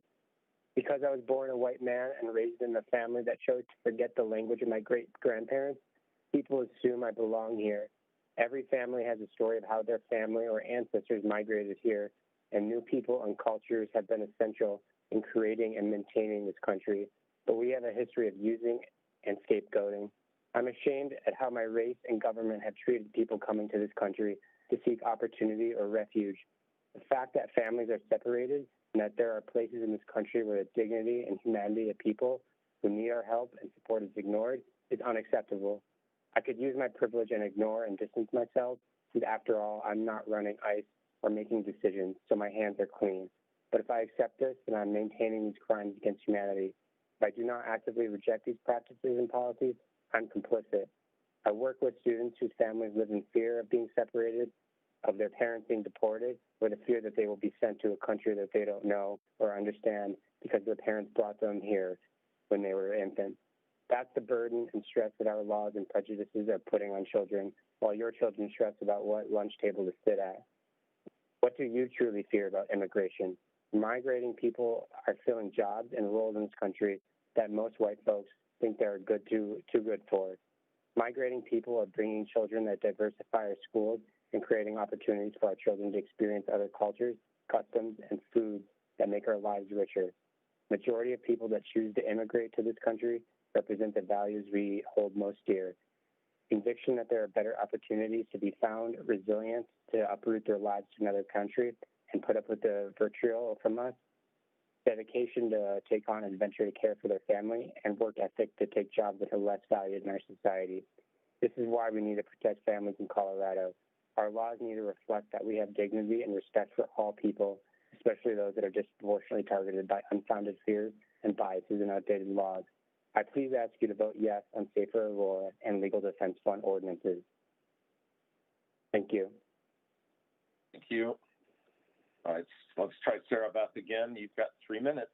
Go ahead. Are you able to hear me? We are. Go ahead. Hello? Okay, excellent. My name is Sarah Beth Ford. I am calling as an Aurora Expo Park neighborhood resident in support of Safer Aurora and the Legal Defense Fund. Like a previous caller stated, I love the diversity of our city.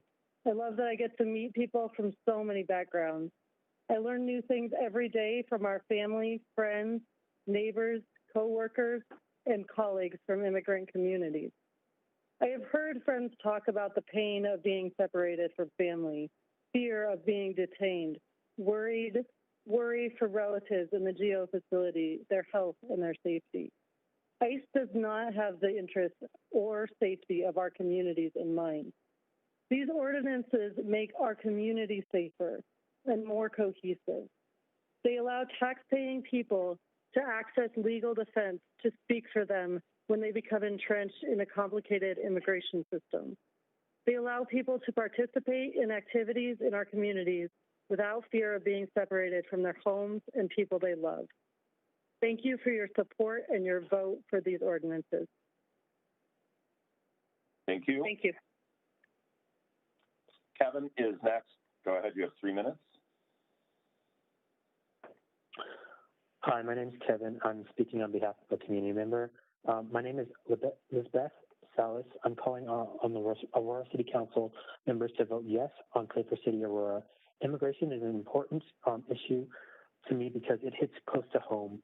Growing up knowing that ICE could deport my dad at any time they please caused a lot of trauma to my family and to me.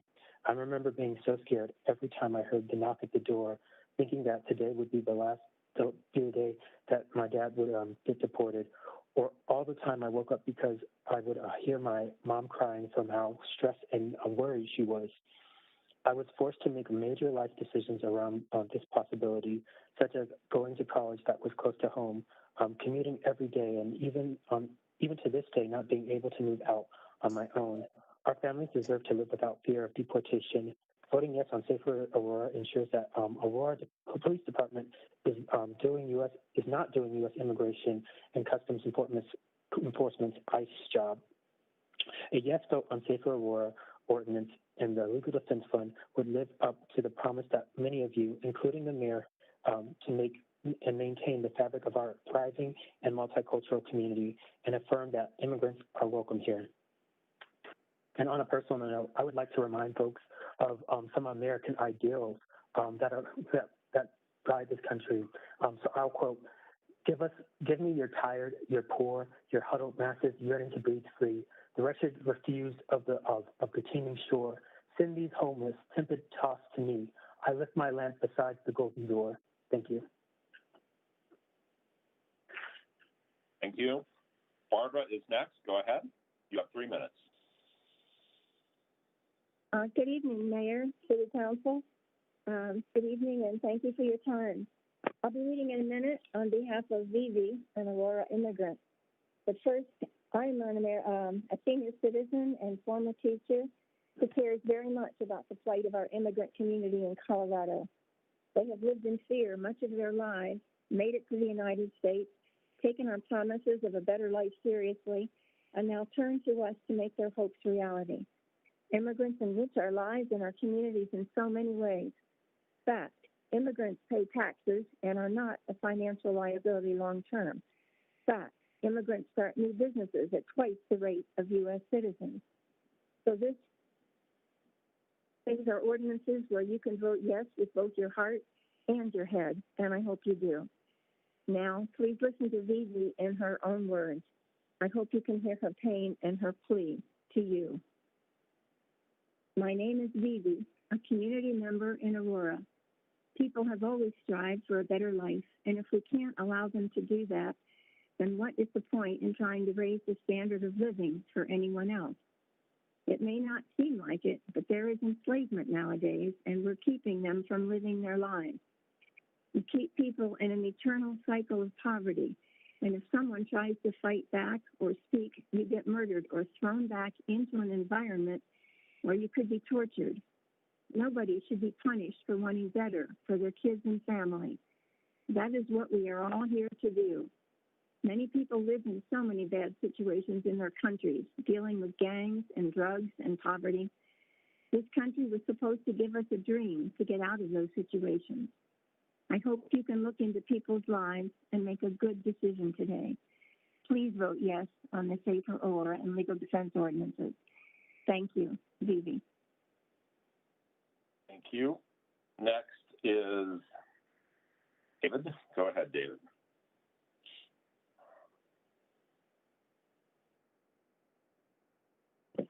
Hi, my name is David. I'm an ally of a voter and as someone who has called Aurora home for the last few years. I feel the need to speak up today and express my support for the Safer Aurora and Legal Defense Fund ordinances. Although I'm not an immigrant, my partner is an undocumented immigrant, and so is her family. Many families like hers live in Aurora. Undocumented immigrants and other immigrants have helped make Aurora the most diverse city in Colorado, full of different cultures and languages. We need to ensure our immigrant neighbors feel safe in their homes. Passing these ordinances will help ensure local resources are not allocated to enforce federal immigration law. We need to also make sure the community members who are in deportation proceedings have access to the due process and to the right to legal representation.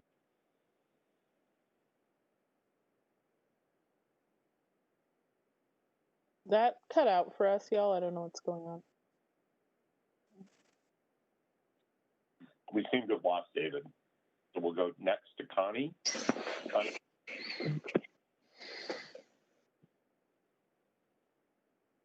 Hi, thank you for allowing us to speak. I am just calling to ask council members to vote no on 13A and 13B.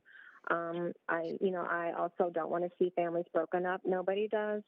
But I do believe, for example, if somebody was detained for a felony by Aurora, that I should be notified because that's the law. And I think if we don't like that law, then we need to urge, our Congress people on the federal level to change that law, not just to simply say we're not going to follow that law. And as far as 13B goes, the defense fund, there's nothing wrong with wanting people to have, legal representation, of course, but I just don't think it should be at a taxpayer's expense, especially right now with the strain on resources during a pandemic. And we have thousands of wonderful lawyers in this state, and we have great organizations here. I'm sure we can come up with a plan for people to donate hours, volunteer. We all volunteer, I'm sure, within our respective industries and expertise.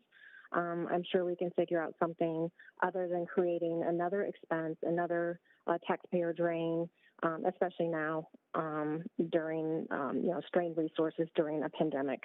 Thank you so much for your time. And again, I just urge a no on 13A and 13B. Let's try to work within the law. Thank you. Thank you. Carla is next. You have 3 minutes. Go ahead.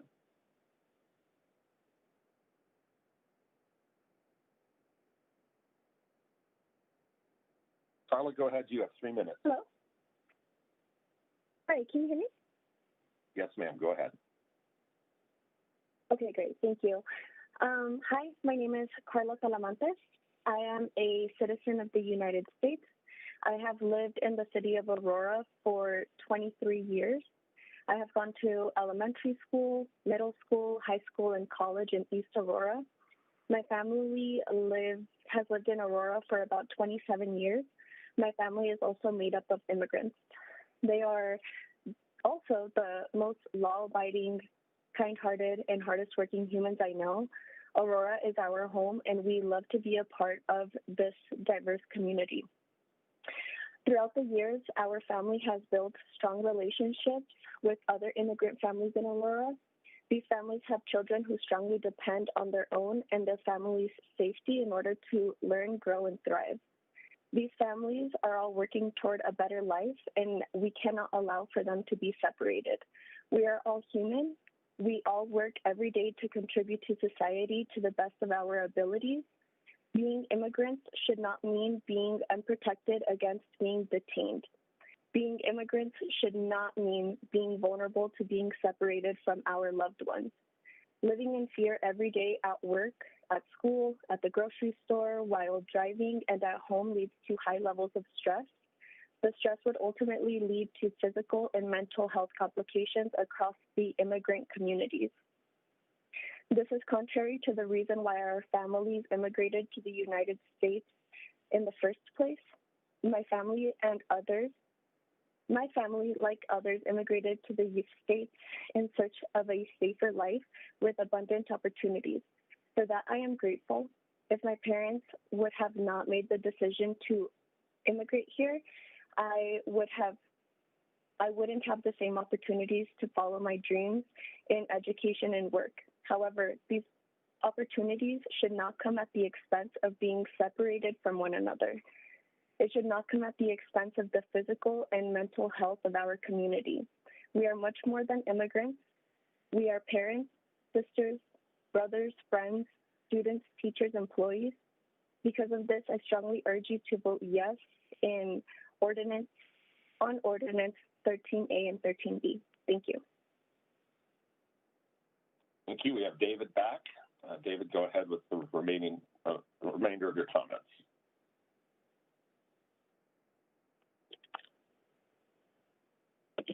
Hi, sorry about that.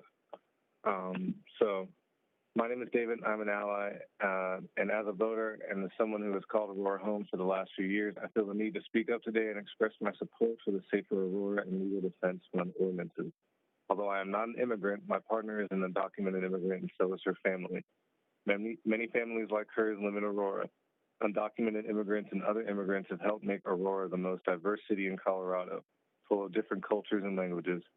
We need to ensure our immigrant neighbors feel safe in their home. Passing these ordinances will help ensure local resources are not allocated to enforce federal immigration law. We also need to make sure community members who are in deportation proceedings have access to due process and the right to legal representation.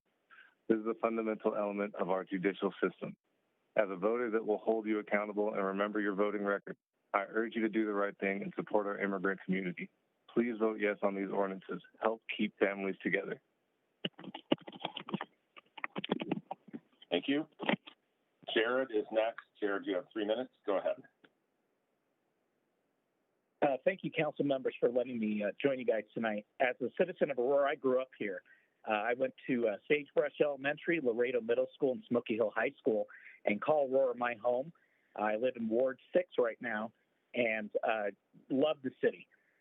Being in Aurora, I've celebrated immigration and diversity of life and known many people that have immigrated here to the United States. I want to make 3 quick points, one that's already been made, but 2 that haven't. The first one is consider those that have come before that have done it legally. We've had a couple callers tonight that have said that they did this legally. They went through the correct channels to do this.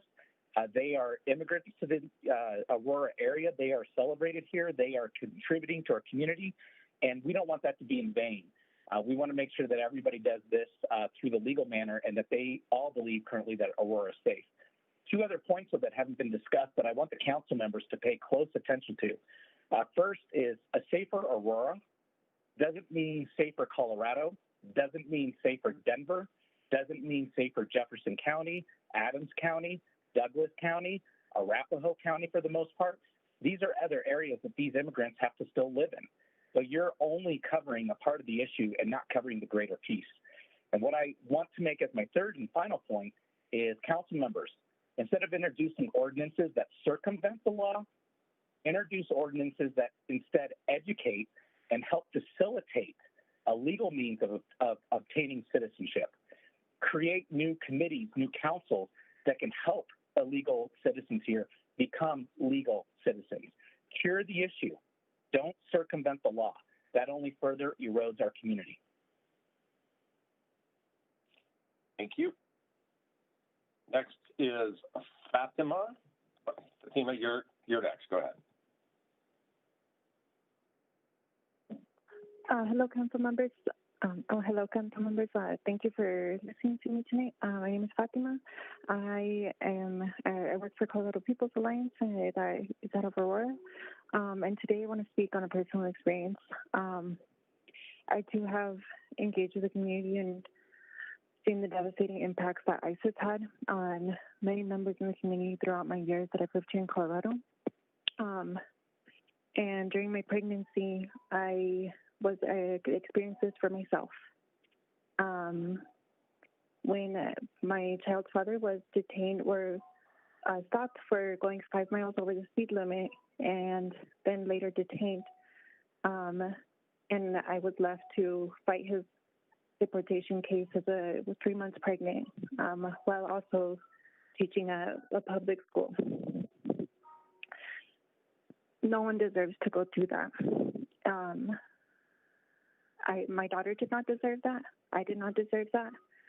No one else deserves that. I'm sure that that's not what these laws intended. There's many folks who have spoken to their taxpayer dollars. Their taxpayer dollars are going to detaining people. So that I do have to call out the hypocrisy of not wanting taxpayer dollars to support, quote unquote, people who are already contributing their own money, but they're happy to have their taxpayer dollars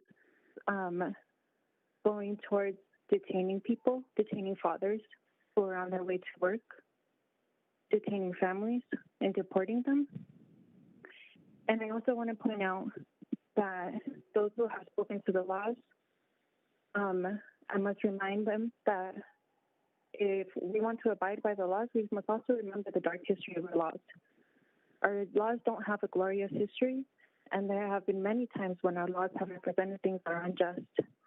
Tonight, council members, you have an opportunity to follow along the path of rectifying some of those policies and laws that have led to devastating impacts in our community, and to change things for the better so that my daughter doesn't have to grow up with the same fear that other community members have called in explaining, the fear of their fathers or their family members, their parents, being pulled over and detained while they're at school, or losing a family member to a deportation just because of going 5 miles over the speed limit.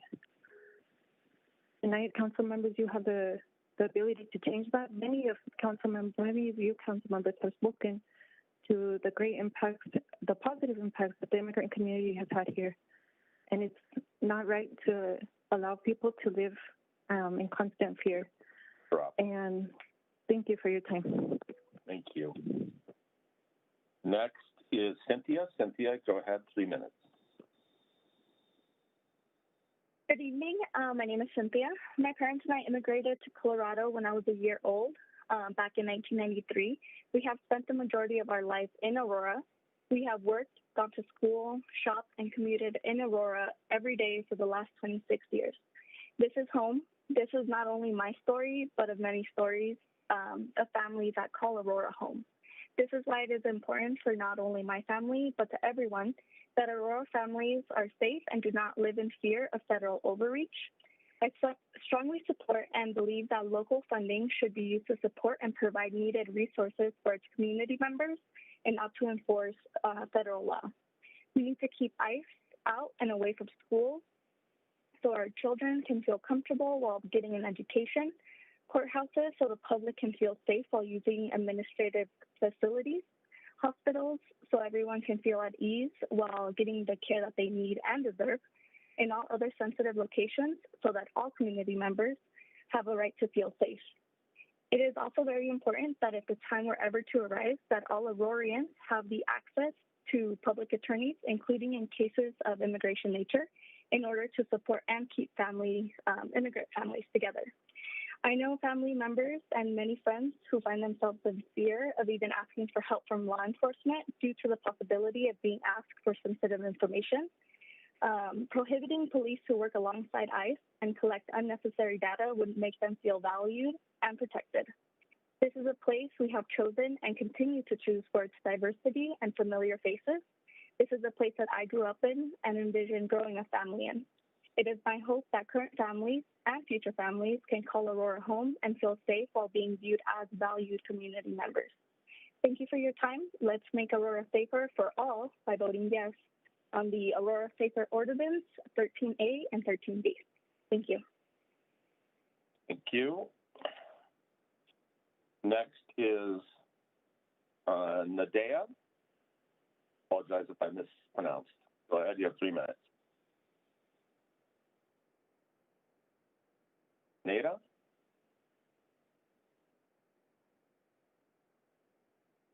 All right, we'll come back. James Lewis, your next 3 minutes. Go ahead. Good evening. Thank you all for being here tonight. I am calling in to oppose to 13A and to 13B. This is obviously a hot button issue, and since everyone has shared a lot of stories, what came to mind for me, sitting here thinking what to say, is my great-grandfather came to this country many, many years ago and had to make the impossible decision to stay here by himself or to return back to Europe when his one-year-old sister contracted pink eye on the boat ride over. And he chose to stay, and they all had to go back. And that man never had one resentment towards this country for everything that this country afforded to him, because he said we are a nation of laws. We are a law and order nation, and without that, without those type of principles, nothing good could come of that. And so despite what Councilwoman Combs alluded to in the beginning, there are many, many different numbers and statistics we could point to out there that show that sanctuary cities do harbor criminals. Crime rates do go up by, in some cases, over 60%. A lot of loopholes come into play. You can look up stories in Maryland. You can look up stories in California, covering both coasts and anywhere in between, where a loophole was taken advantage of and somebody in the community was lost. And so I would just ask the question of you tonight, if any one of you, Councilman Gardner, Councilwoman Johnson, Councilwoman Lawson, and Councilman Gruber, who I can see on my screen here, if one of your family members, if your father, your mother, your sibling, your son, your daughter became that statistic because we don't get to pick and choose the laws that we want to abide by, and we just get to throw feelings up in the face of the Constitution, could you live with yourself if it was one of those? Because if it's someone else in the community, you shouldn't be able to live with that either. Thank you. Thank you. Kathy is next. Go ahead. You have 3 minutes.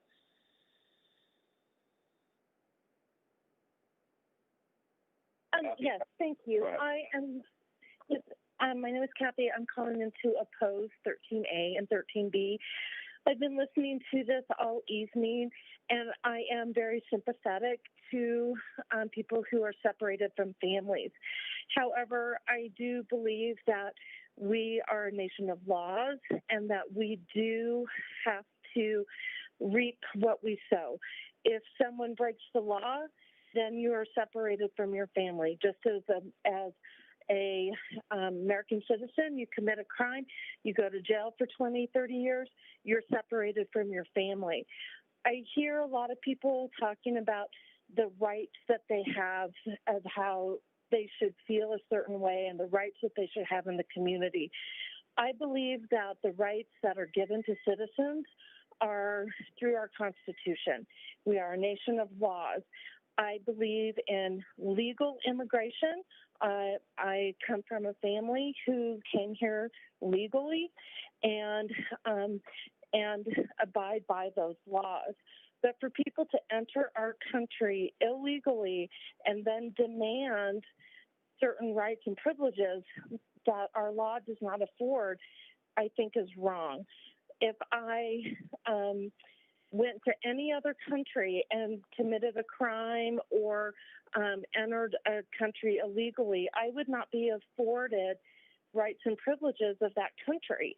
And so I think in order to encourage legal immigration, we have to speak out against having laws that give special privileges to people who come here illegally. So yes, people do get representation by the law, but that is when you are a citizen.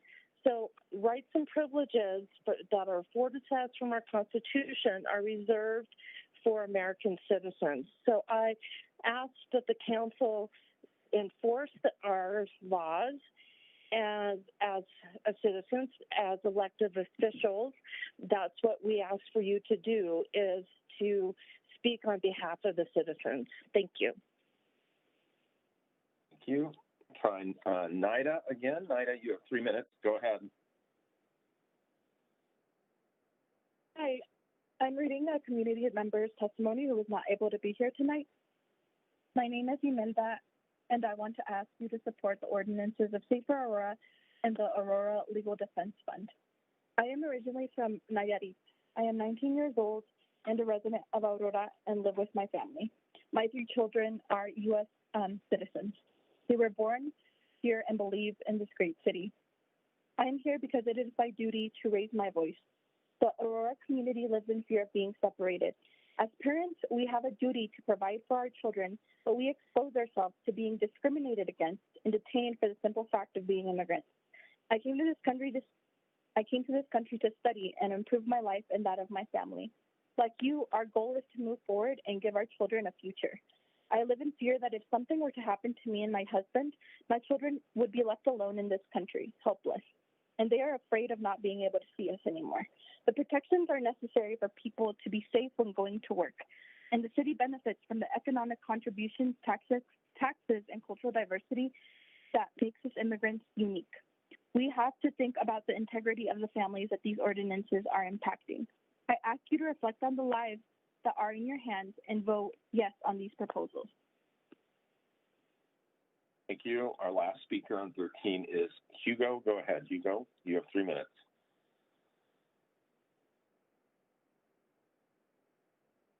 Yes, this is Wayne Moss, and I'm reading on behalf of Hugo Coronado.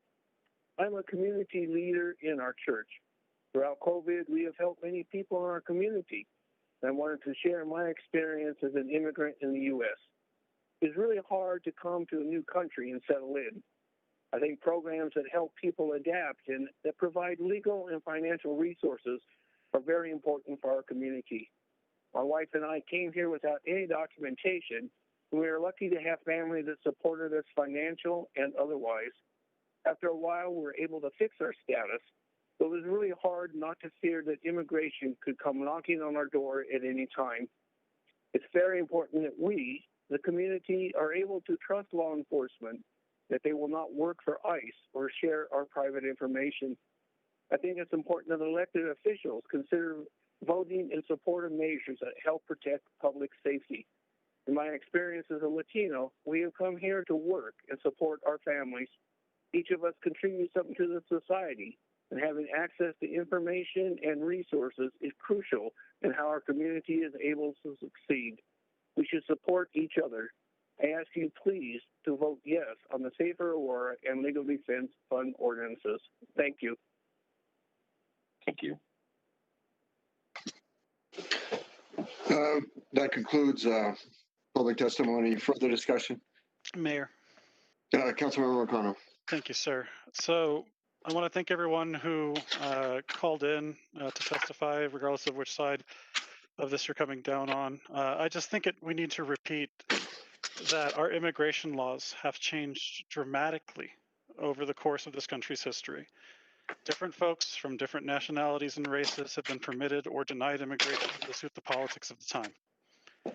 Most of us look back now on those eras and we can shake our heads with shame and think about how barbaric those people were and that we would not behave that way today. But we need to understand that we are having that exact same conversation right now.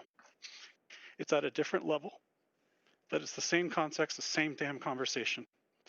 And in the interim, we have also made immigrating to this country much more difficult in a myriad of ways for specific groups of people. For folks who are talking about abiding by the law, I need to clarify that both of these ordinances are in compliance with federal law. Our Constitution affords certain rights to states and their subordinate jurisdictions, which the city is one of, and allows us to limit how we cooperate with federal agencies within the bounds of the law. That's all part of American federalism, for better or worse. For those of y'all who mentioned that we are a nation of laws, I would be remiss if I didn't mention that in my parents' lifetime, it would have been illegal for me to marry my wife. Okay? That changed with loving in half of this country, give or take. Go back a little further, and it would have been unlawful for some members of this body to vote, to own property, and in some places hold elected office. Go back a little further, and some of us would not have been considered people. And you go back a little further, and some of us would have been considered property. So that's a very dangerous argument and a very dangerous mentality because it allows us to succumb to the worst of the people that we put into positions of power. And we need to be better than that as a country. We are all sworn to uphold the laws of our city and our nation, and we are doing so. But it is critical for us to remember that what is legal is not always just.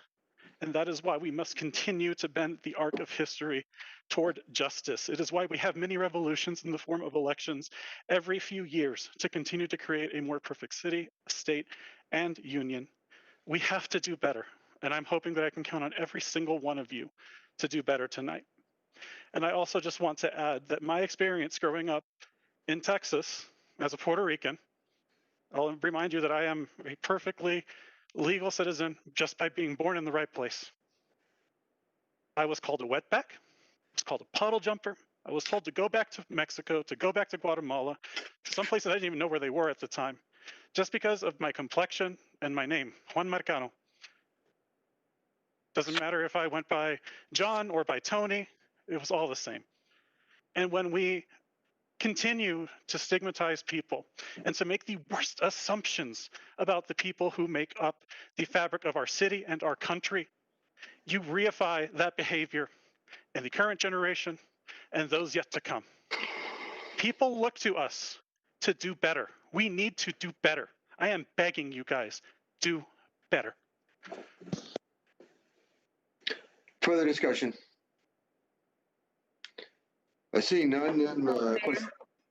I'm so sorry. Councilmember Moreno. Thank you. You know, I'm shaking a little bit, but just hearing all this testimony, I guess there was a couple of points I just wanted to hit home again, and I guess my thoughts apply to both this ordinance and the one we'll be voting on afterwards. But you know, talking about law and our Constitution and our government, again, I'd be remiss without bringing up the fact that we have built into our system, our legal system, a separation of power. And that includes a separation of that no one branch or level of government, federal, state, local, can unilaterally make decisions that impact people's lives. That we have checks and balances, and being able to clearly delineate the difference in between our local government and the federal government's role in this conversation, I think is exactly what we're talking about when we talk about the separation of powers. I know that we have had conversations, another point around this conversation, we've had conversations around the value of people's lives and intersectionality. And part of the reason why we're having this conversation is not just because of COVID, but because of the social awakening that we're having around Black Lives Mattering. And I hope that we can prioritize and be intersectional around immigrants in the same vein that we are prioritizing Black lives at this moment. It is by no means the same plight, but we know that there are disparate impacts. And to give people the opportunity to have access to core pillars of our democracy, is underscored with what's happened in this last month after and before the election. I think we are codifying what we already do in policy. We are following the law. In fact, we're giving more clarity to a gray area of the law. And it gives, when we talk about police reform around the Black Lives Matter movement, we have an entire task force around building trust. And part of that is equipping our police officers with the proper direction and consistency that has been afforded to them with our past chief and our current chief and their direction on this subject matter. And I don't think it should be up to an individual chief to change that all of a sudden. We have turnover all the time. And I think it's the right thing to do in terms of good process. Good process means that if it's a good policy, we codify it. And I think that's exactly what we're trying to do here. Underscoring everything that's been said, and thank you to everyone who has commented for your personal testimony. In addition to all of that, this is good process. This is how we treat other issues that come about. We codify them in language so that it's clear not only to the public, but to our police officers. Thank you. Further discussion. Mayor. Councilmember Hilton. Councilmember Hilton and Councilmember Lawson. Thank you. I just wanted to say that I fully support this. I supported this before I was elected. I supported this before it was fully drafted. I supported it through the amendment process, and I still support it now. And, we have some things in here that differentiate this from just being similar to the APD non-enforcement. This allows other protections for our immigrant community, and we can have a conversation about reform and what's federal law and what's state and what's local. But at the end of the day, we're talking about providing, safe spaces for human beings in the city of Aurora while still maintaining compliance with federal law. And I don't understand why providing that basic sliver of dignity to human beings is so difficult, because we are still complying with federal law. So I just wanted to point that out and make that distinction, because to me, this is just so simple. And it's really disappointing to hear some of the comments that are so quick and eager to dismiss people, really, just for not having the privilege that I do, for example. I've heard some say, well, we're all from an immigrant family, but sure, if we want to go back multiple generations, I guess we can claim that, but that's not how. I'm not talking about anyone on council specifically. I see one council member raising her hand. I'm talking about, generally speaking, this conversation has come up before. And I don't have that experience, not recently, and not anything that's impacted me directly. And so it's my job to listen to the experiences of the people who are living this and who have lived this. And thank you to Councilmember Marcano for sharing that story, because I know that was difficult for you to share.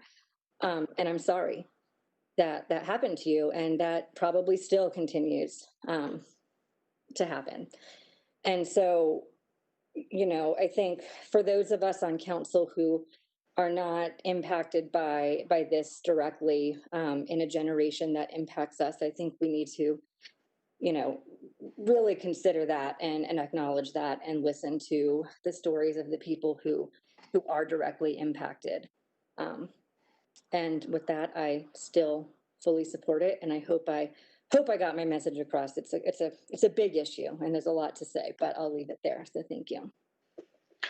Further discussion. Councilmember, I'm sorry, who? Lawson, Councilmember Lawson. Yes, thank you, Mayor. Thank you for giving me time to speak. For the past month that this has been brought up, I've been getting phone calls from people stating that because I'm not supportive of this particular ordinance, that I'm not supportive of the immigrant community. I have a record. I've been on council for, this is my 6th year. And if you look at the things that I have supported from my colleagues versus what I haven't supported on immigrant and on the immigrant community, and things that I have done and supported outside of this particular just lawmaking process, I find it just very disingenuous from even some of my colleagues to even kind of push that agenda amongst groups and people who have called me and said that I'm anti-immigrant, I'm not for immigrants. It's not true. I have been very supportive of the immigrant community. I will not be supporting this particular ordinance, and I won't be supporting the next one based on the reasons that I stated in the study session. And I want to go in a little bit further. We're talking, Councilmember Murillo brings up BML. Black people are still being subjected and hunted and racial profiled for centuries. I mean, we're still dealing with that. I mean, even today. And the plights are different. The plights are kind of the same. And, when you're comparing this to BML, there's some differences there. We are still being disregarded, disrespected. And I see this on social media, even by some of my colleagues who are just always, I'm a Black woman, but then I'm not this because I don't support this. I have my own framework, my own mind, but Black people, we're still dealing with the journey of being racially profiled, being killed. This happens every single day in our plight, in our life. So, to say that the reason why I'm not supporting this, I understand where we're coming from, but we're already doing this. We're putting government on top of government, and I just don't support this ordinance, nor will I support the next one. But it doesn't mean that I don't support immigrants. And the idea, and I know it's going to go on social media after I do this, Angela doesn't support immigrants. She doesn't, and it's not true. Because again, when we look at the record, the 6 years I've been on council, this is my 6th year, I have been very supportive. But just because I'm not supporting this does not mean I don't support the immigrant community. And to take, just being a Black woman and the things that have been said about me, and just in general, by even members of this council and people out in this community, to say that, just like Councilmember Mercano, I can't even say some of the words that have been said to me, even within the past month by some of the callers. So again, I thank you for letting me speak. Again, I understand the premise of this. I understand the purpose of this, but we are already doing this. We are already doing this. And I have talked to some immigrant individuals, especially from the African community, not everybody, just some. And some of them are saying that they're not understanding some of the fear of this, of what's kind of going on. And I understand that there's fear on our side. There's fear for Black people just to even step out. So the fears, I understand what fear is, and I understand what some of my brothers and sisters are going through every single day, because we live this plight every single day. So thank you for allowing me to speak, Mayor. I will not be supporting this one, and I will not be supporting the next one. And the reason I said for the next one was because of what we're going to be talking about, is because I brought this issue up about the city actually delegating all of the work. This is going to be more money and that was not in the proposal. It's going to be more than $50,000 to support this effort. This city person is going to have to get paid to actually figure out who, to set up the executive committee, to organize, to do the fundraising. $50,000 is not going to be enough for that. And that's all that's been initiated for this proposal. So thank you for letting me speak, and I will not be supporting this particular ordinance. Further discussion on item number 13A? Mayor, we do have somebody that was screened 2 hours ago. Their call had dropped, so I was going to ask if they could speak right now. Very well. Okay, 1 moment, please. Okay, Laura, you have 3 minutes. Go ahead. Hi. Thank you. Thank you, Mayor Kaufman and council members, for the opportunity to speak to you guys this evening. I'm an unscripted and legal resident of Aurora, speaking on behalf of over 500 legal citizens of Aurora who are not able to participate this evening or speak personally this evening. In regards to item 13A, that will require the city to provide sanctuary from federal authorities to any non-resident in any public building, and further make it against the law to inform Immigration and Customs Enforcement, which is ICE, of the date and time a non-resident felon will be released from the Aurora detention. The majority of the arguments that were presented this evening, while compelling and I feel very compassionate about, are addressing immigration law at a much higher level, having absolutely nothing to do with this ordinance.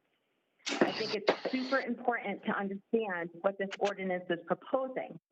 Aurora is a community that supports legal immigration, supports families, immigrant families, and supports citizens from every country who have come here legally, who contribute to our amazing city.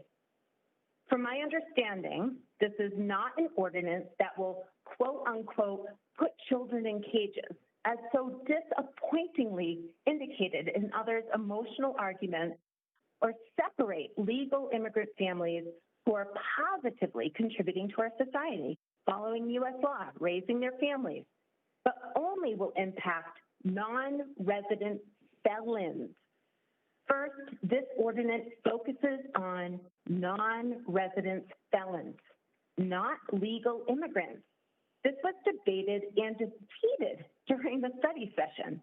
Yet again, council members Coombs and Murillo have taken their right as council members to bring this ordinance back by bypassing the study session, which, in my opinion, is a backhanded method for ignoring the people and pushing forward an agenda that does not serve the residents of Aurora. I ask our council members, specifically Coombs and Murillo, who support approval of this ordinance, to provide rationale for why non-resident felons that you refer to as quote unquote community members in your presentations this evening require sanctuary. And what are the reasons the city of Aurora would provide such sanctuary for non-resident felons? Further, I ask you to explain how this ordinance benefits legal residents of the city of Aurora. Your time is as a legal citizen. Thank you. Thank you.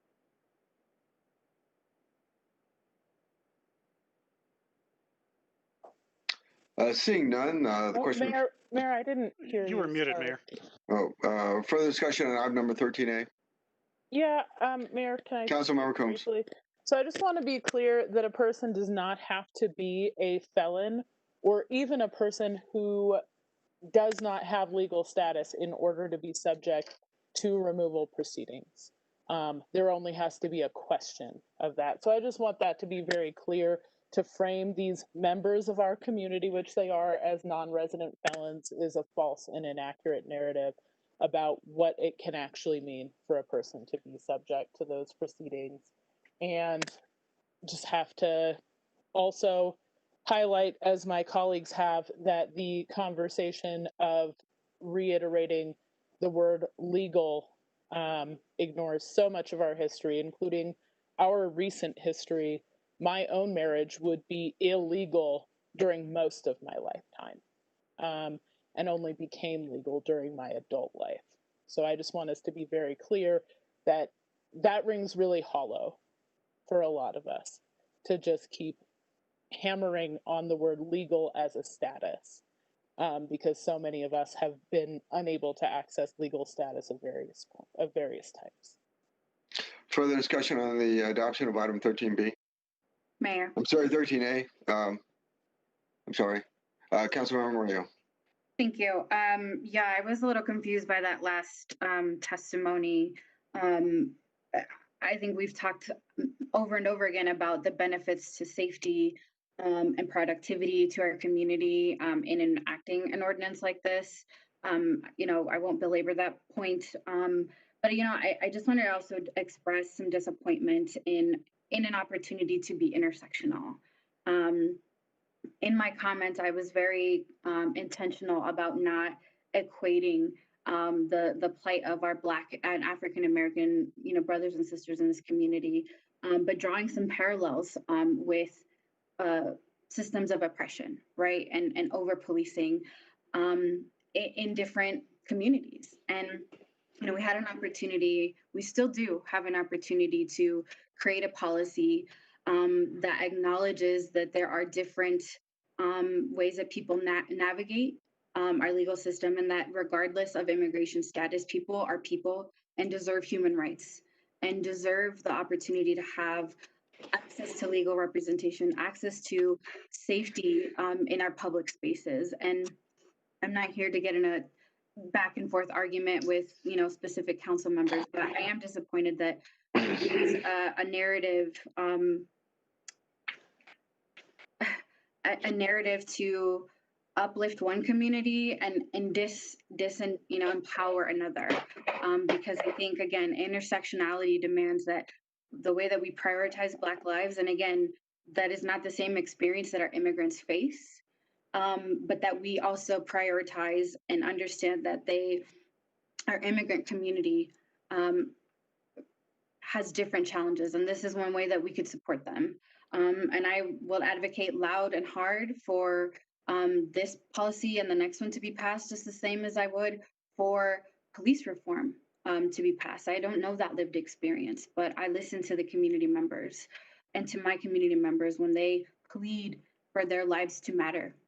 So I am disappointed to hear some of the remarks, but I do, you know, we haven't yet voted. I do hope that, you know, we can move this forward, add clarity to our process, add certainty to our community in the way in which we create an separation of powers between our levels of government and branches of government, and that we are preserving due process for community members, because they're humans and their lives deserve to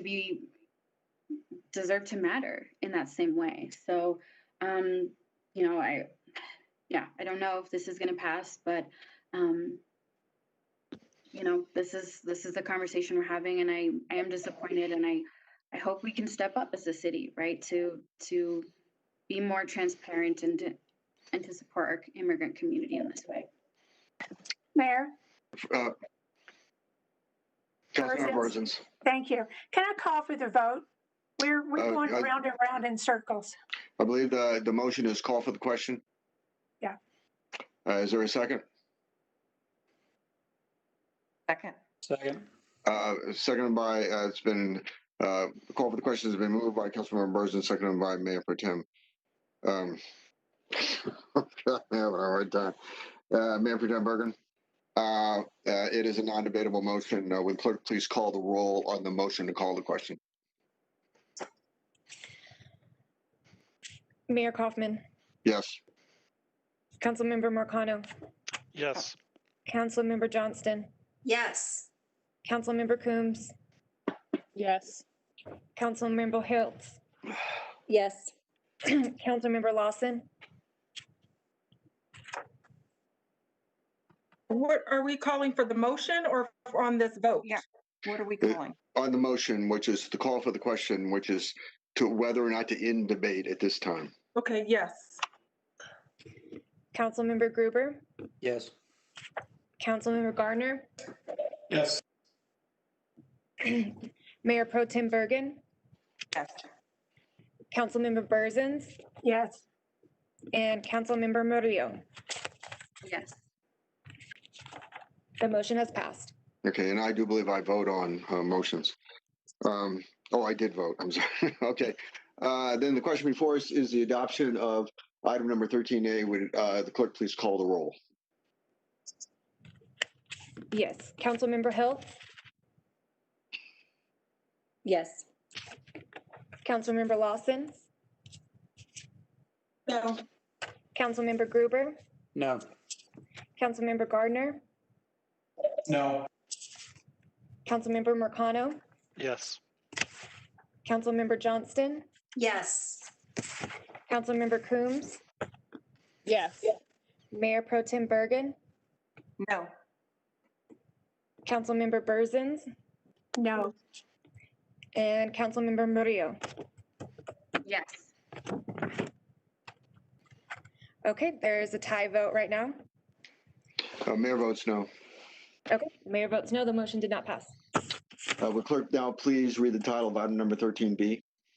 13B is Ordinance 2021-02, an ordinance of the City Council of the City of Aurora, Colorado, adding Division 5 to Article 5 of Chapter 2 of the City Code pertaining to the establishment of an Immigrant Legal Defense Fund. Motion. Mayor. Councilmember Mercano. Move to approve 13B. So moved by Councilmember Mercano, seconded by Coombs. Councilmember Coombs to adopt item number 13B. Discussion. Mayor. Councilmember Murillo. Yeah, I've spoken to some of my colleagues, and I just wanted to create some nuance on our vote today. I've talked to some colleagues around their support for having access to legal representation and them supporting that. And then the other side of the conversation, whether or not that should be funded through the city. And so I just want to make a distinction. I think we've been very clear with our intent that we intend, if this passes, to ask for city funding. But the vote today is not that. The vote today is, do you agree that people should have access to legal representation, regardless of who's funding it? It's going to be set up as a grant program. I do hope that if it passes, that the city will allocate money, but that is a majority of council's decision at a later time for that to be determined. So today we're not voting on that. I'm again clear that I will be asking for funds there, but that's not what we're voting. If you support the foundation and the philosophy behind access to legal representation, and that should be afforded to our immigrant community, I just want to make that distinction that it is possible to vote for this and then to have a different conversation about who should and how much should be funded towards this fund at a later time. Further discussion. Mayor. Councilmember Johnston. Thank you. I'm always speaking my colleagues, but I know how this may go, so I'm also talking to the public, is when we talk about, as Councilman Murillo said, legal representation, when we talk about reform legally in our judicial system, many of us support the public defender's office. We have, I shared a personal experience and study session of a constituent reaching out and resources not being there when a child's only parent was taken away by ICE.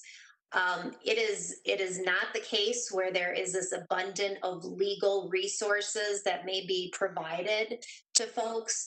Again, this is just the simple vote to say that there can be this defense fund. If you don't support it later for reasons of fiscal, be more fiscal conservative and say we can't do it, then don't support it later. But this is a vote to support some representation, just as many of you support a public defender's office. It's just like that. So I encourage, if there's any way, vote yes with that. Later on, hope you would support a request for budget, but if you don't, because of budget reasons, that's another issue. So just want to bring that up. Thank you. Further discussion. Mayor. Councilmember Mercano. Thank you. I just want to echo Councilmember Johnston's points and also stress that just even giving this institutional legitimacy will make it easier to reach out to the private sector and to other nonprofits to raise grant money for legal protection. As we learned during study session, yeah, some of that funding does exist through other organizations, but it is not close to enough. So anything we can do to help grow that pie would be beneficial, even if we don't ever contribute a single penny from the city. Further discussion?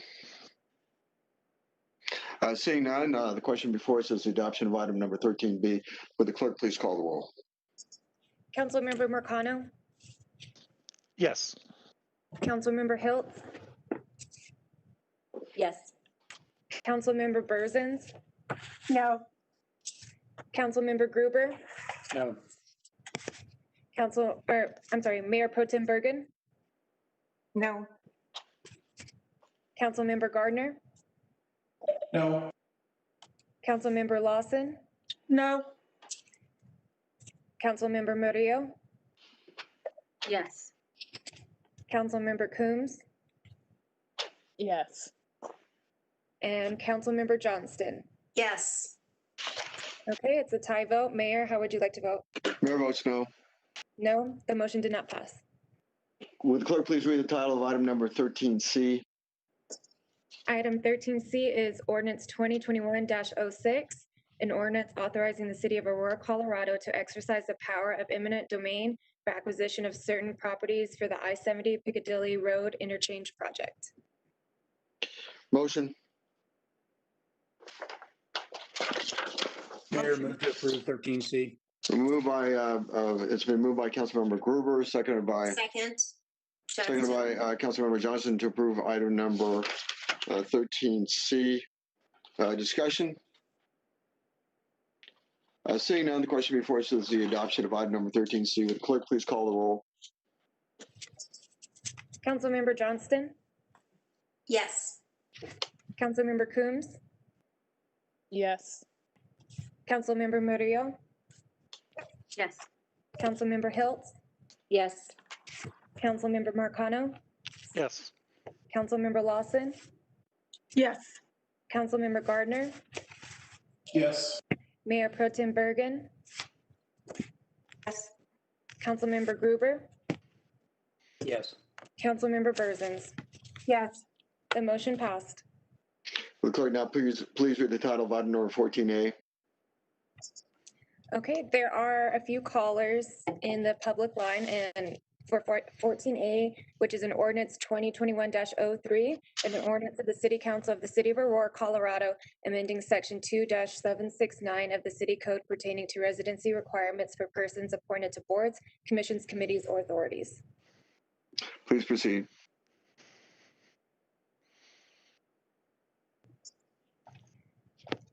Okay, would you like me to open the call-in line, Mayor? Yes, please. Okay, one moment. Do you need time to do that? The time is now 9:36. The council will stand at recess until 9:41.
The regular meeting of the City Council is reconvened.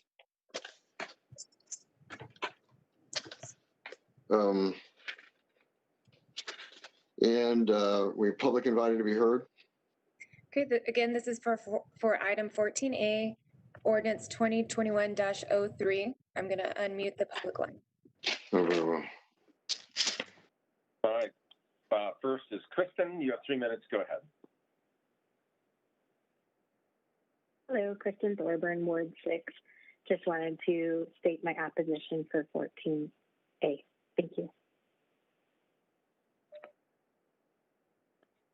Thank you. Next is Kathleen. Go ahead. You have 3 minutes. Thank you. Thank you. I am not in favor of this 14A at all. The U.S. citizenship is a very precious and meaningful to each of us. And it is not right for our council to demean and discount the value of our citizenship. Any committee or group that directs or influences how all the residents of Aurora will be governed should be made by only legal citizens. Our local government should be guided by law and not by emotion or the personal ideology of a few. Thank you. Thank you. Next is Loretta. Go ahead, Loretta. You have 3 minutes. I agree with the lady who just spoke. She took the words out of my mouth. But I also want to thank the council. You've had a very long evening. Thank you for hanging in there. And I am definitely in opposition. Yes, you should be a U.S. citizen to serve in any capacity, any government, be it a town, state, etc. And thank you again for all of your hard work. Thank you. Next is Jared. You have 3 minutes. Go ahead. Yep, Jared Dreyer, Ward 6 again. Again, thank you, council members, for hearing the constituents tonight. I am against 14A. I feel that to remove the voter registration removes the citizen requirement to serve on the government councils, boards, and other committees. And I believe that it should be required that you're a citizen to serve in any capacity in government influence, all the way from local municipalities all the way up to the federal government. Thank you. Max is next. You have 3 minutes.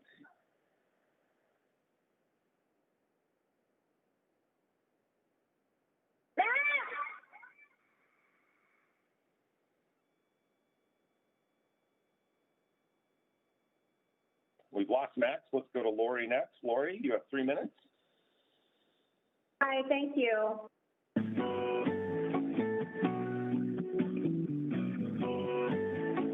The hold music is playing. Let me get with Roger and see what's going on there, and I'm not quite sure why that started to happen. One moment.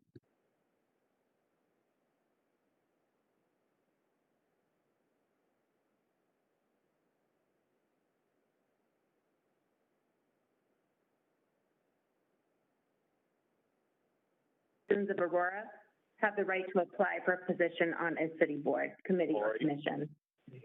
We had a technical problem. We're going to start you. Can you hear me now? Can you hear me? You can start now. Okay. Item 14A eliminates the requirement to use a voter registration to apply for a position on a city board, committee, or commission. An existing law essentially assumed that people were citizens based on the voter registration requirement. This is a simple issue, but we need to clarify it.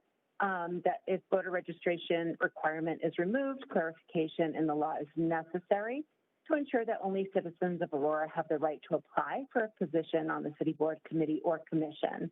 If non-citizens are able to apply, I believe our boards, committees, and commissions will be compromised by agendas that do not serve the legal citizens of Aurora.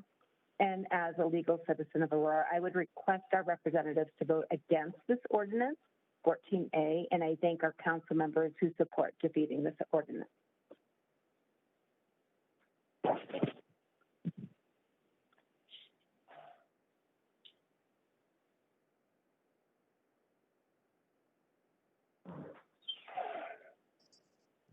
We can Okay. try. I'm sorry, go ahead. I'm going to go back to Max and see if we can get him up this time.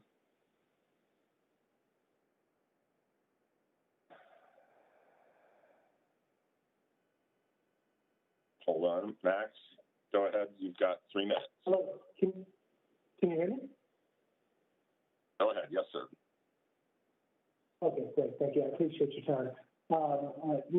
Good evening again. I want to kick it off by saying that thank you very much for allowing me to be heard at the council meeting today. And I know we speak to 13A and 13B and 14A, but specifically for 14A, it eliminates the requirement to use a voter registration to apply for a position in city board, council, and commissions.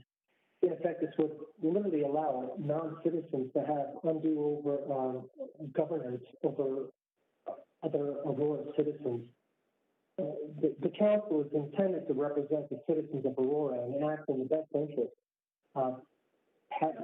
Passing this ordinance is not in the best interest of the citizens of Aurora, and it ignores the rule of law, enables the non-citizens to govern other citizens, and would encourage further illegal immigration and use of tax dollars to defend these illegal actions. So with that said, I respectfully request that Aurora Council not approve this ordinance.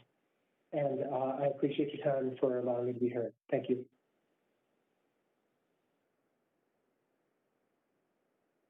That's everyone in line.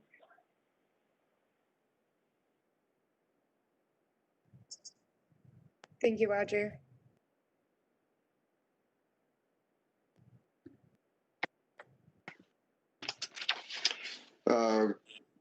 I don't believe we moved to item 14B. No, I think we went to the public hearing first. Councilmember Coombs. Move to approve 14A. Been moved by Councilmember Coombs, seconded by Second. Councilmember Cano to approve item number 14B. Discussion. Mayor. I'm sorry, 14A. I stand corrected. Item number 14A. Further discussion. Councilmember Coombs. Yep. So I'll state this again for the record, though I've said it at every committee and study session where we've had this discussion, just clarify how this came about and what it's intended to do. So in 2019 or early 2020, I was contacted by a member of our community who has been here legally, since that's a concern of some folks, for years, has been trying to serve on our boards and commissions as a contributing member of our community who cannot register to vote because he's not a citizen, but he is a contributing member of our community. And I reached out to our staff to ask them if the voter registration requirement in verifying residency on boards and commissions was intended to be a de facto citizenship requirement, and they said emphatically no. And so I requested from those staff the ability to proceed on accepting other ways of determining residency for the purposes of serving on boards and commissions. I received some technical legal support from Mr. Dave Lathers, who can certainly comment as well, and I would like him to comment on this process. And we went through the committee and the study session process to bring this forward. And this is so that people can have other methods of verifying their voter registration. I will also add that there are people who are citizens who do not have a public voter registration because they are confidential voters. And I encountered with our city clerk's office in 2020 a situation with one of my CABC appointees that they were a confidential voter, and so their voter registration was not readily available, and they had to get a copy of it and send it to the clerk. So this is for the purpose of simplifying that process and enabling anyone who is a resident of our city to serve on boards and commissions, as was the intent of the law as written regarding verification of residency. Someone just unmuted. But so, and then, sorry, I lost my train of thought with that unmuting. But yeah, so that was the process that we went through. That's the intent behind this. And I hope that my colleagues who have supported this in the past will continue to support. Thank you.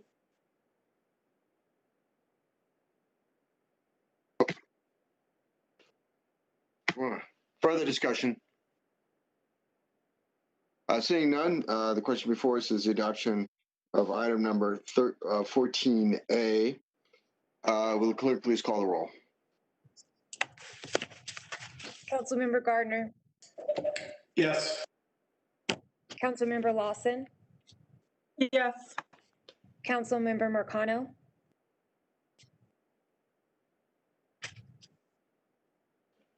Yes, sorry, I was muted doubly. Councilmember Hiltz. Yes. Councilmember Murillo. Yes. Councilmember Coombs. Yes. Councilmember Johnston. Yes. Councilmember Berzins. No. Councilmember Gruber. No. And Mayor Pro Tem Bergen. No. The motion passed. So will the clerk now please read the title of item number 14B? 14B is Ordinance 2021-04, an ordinance of the City Council of the City of Aurora, Colorado, amending sections 2.6.2.c.2.a of the UDO pertaining to the 60 LDN sub-area, removing general aviation as a descriptor of airports in order to provide consistent regulations within noise contours of airports in and near the jurisdictional boundaries of Aurora. Motion? Mayor, move to approve 14B. Moved by Councilmember Gruber, seconded by Coombs. Councilmember Coombs to approve item number 14B. Discussion? Seeing none, the question before us is the adoption of item number 14B. Would clerk please call the roll? Mayor Pro Tem Bergen. Yes. Councilmember Gruber. Yes. Councilmember Berzins. Yes. Councilmember Johnston. Yes. Councilmember Hiltz. Yes. Councilmember Coombs. Yes. Councilmember Marcano. Yes. Councilmember Lawson. Yes. Councilmember Gardner. Yes. And Councilmember Murillo. Yes. The motion has passed. And I'm sorry, Mayor, did we get a second on 14A? Was there? Who was the second on 14A? I was, I believe. Okay, thank you. Councilmember Marcano. Thank you. No planning matters before us, no annexations. Would the clerk please read the title of item number 17A? 17A is reconsideration of Resolution 2020-22, review of the powers granted to the city manager by Resolution 2020-22. Motion? Mayor, move to approve 17A. Moved by Councilmember Gruber, seconded by Berzins? Councilmember Berzins to approve item number 17A. Discussion? Seeing none, would the clerk please call the roll on item number 17A? Councilmember Hiltz. Yes. Councilmember Johnston. Yes. Councilmember Berzins. Yes. Mayor Pro Tem Bergen. Yes. Councilmember Murillo. Yes. Councilmember Gardner. Yes. Councilmember Lawson. Yes. Councilmember Marcano. Yes. Councilmember Coombs. Yes. Councilmember Gruber. Yes. The motion has passed. No report by the mayor. Let's see. Mayor, there is a Civil Service Commission interview process we'd like to update council about. But please proceed. Okay. We received 24 applicants for the Civil Service Commission. The City Council ranked these applicants, and the top three were Leandra Steed, Brooke Gabrielli, and Harold Johnson. And tier two, we have Jeanette Early and Chris Steele. We would like council to advise us on how many candidates they would like to interview and which individuals they would like to interview. Discussion. Mayor? Councilmember Johnson, then Councilmember Gardner. Yes, I'm open to always exploring more. So I'm open to more than 3, but I do have a question / concern, and I just want to get it addressed. Is one of the people actually received 7 votes, and is not in the 5? I will just say for myself, some of them were pretty much at the same level. I mean, I put my number 1, who I definitely wanted my 1, but if we even consider, it was Miss Early. So while she didn't get maybe the top score of that, receiving 7 council member votes could also be a consideration. So I don't know if we're just going to do the math of that top score or look at the council member votes.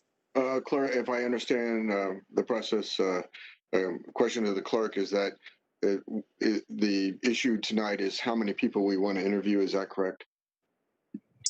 Yes, and we'd like to see which interviews or which candidates they would like to interview at the discretion of the council.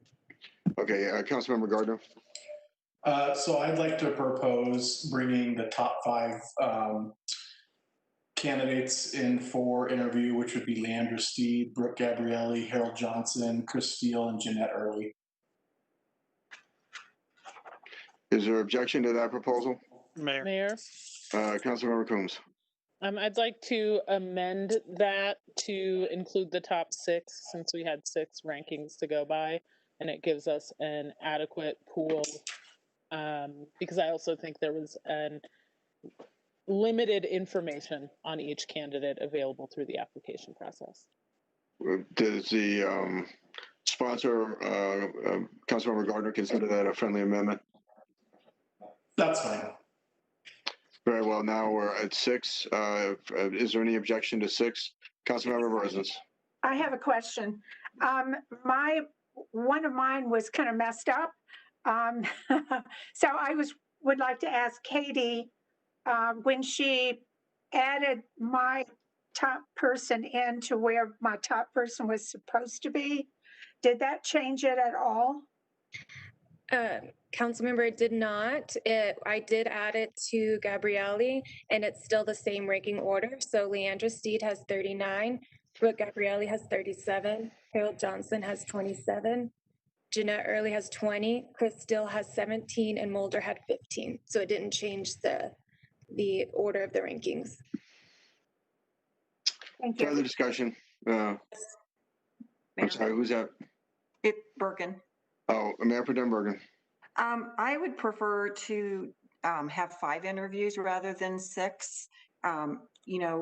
They're lengthy interviewing times that I think we allow. I can't remember if it's 20 minutes per person, but we have the question and answer as well as the time for them to present. So I would prefer to interview 5 rather than the 6. Well, Councilmember Coombs just moved the number to 6, and I didn't hear any objection. Councilmember Coombs. Okay. I will leave the motion as it stands, and we can discuss and then vote on it. Okay. I have a question. Councilmember Brosens. Thank you. And I don't have the chart up in front of me, but if you look at the top, I think it's the top 3 they have, or the top 4, have 7 council members that voted for them. And then you go to the 5th person, and it only has 5 council members voted for them. And I don't know, Councilmember Coombs, what did the 6th person have? I'm just thinking if that person had less than 5, what are the chances that he could get, or that person could get 6 votes? I think by that argument, we would technically drop both 5 and 6, but I think that also calls into question why we have interviews at all if folks have already made up their minds. Okay. Since there's objection, let me see if there's a majority in support of 6. Can I ask? Let me know if this is not a formal process. I think we're just going to give direction to staff. Okay, And so, can I ask the clerk? Mayor Pro Tem, please. Councilmember Berzins asked how many council members voted for the 6th person on the list? Yes, there were 5 council members, or I'm sorry, 3 council members that voted for the 6th. Okay. Okay. Councilmember Lawson, are you okay with 6? Yes, Mayor, I am. Councilmember Hiltz, 6. Yes, that's fine. Councilmember Gruber, 6. No, I don't think it's worthwhile, but we'll do it. Okay. Councilmember Gardner? That's fine. Councilmember Murillo? Yep. Councilmember Johnson? Yes. Councilmember Berzins?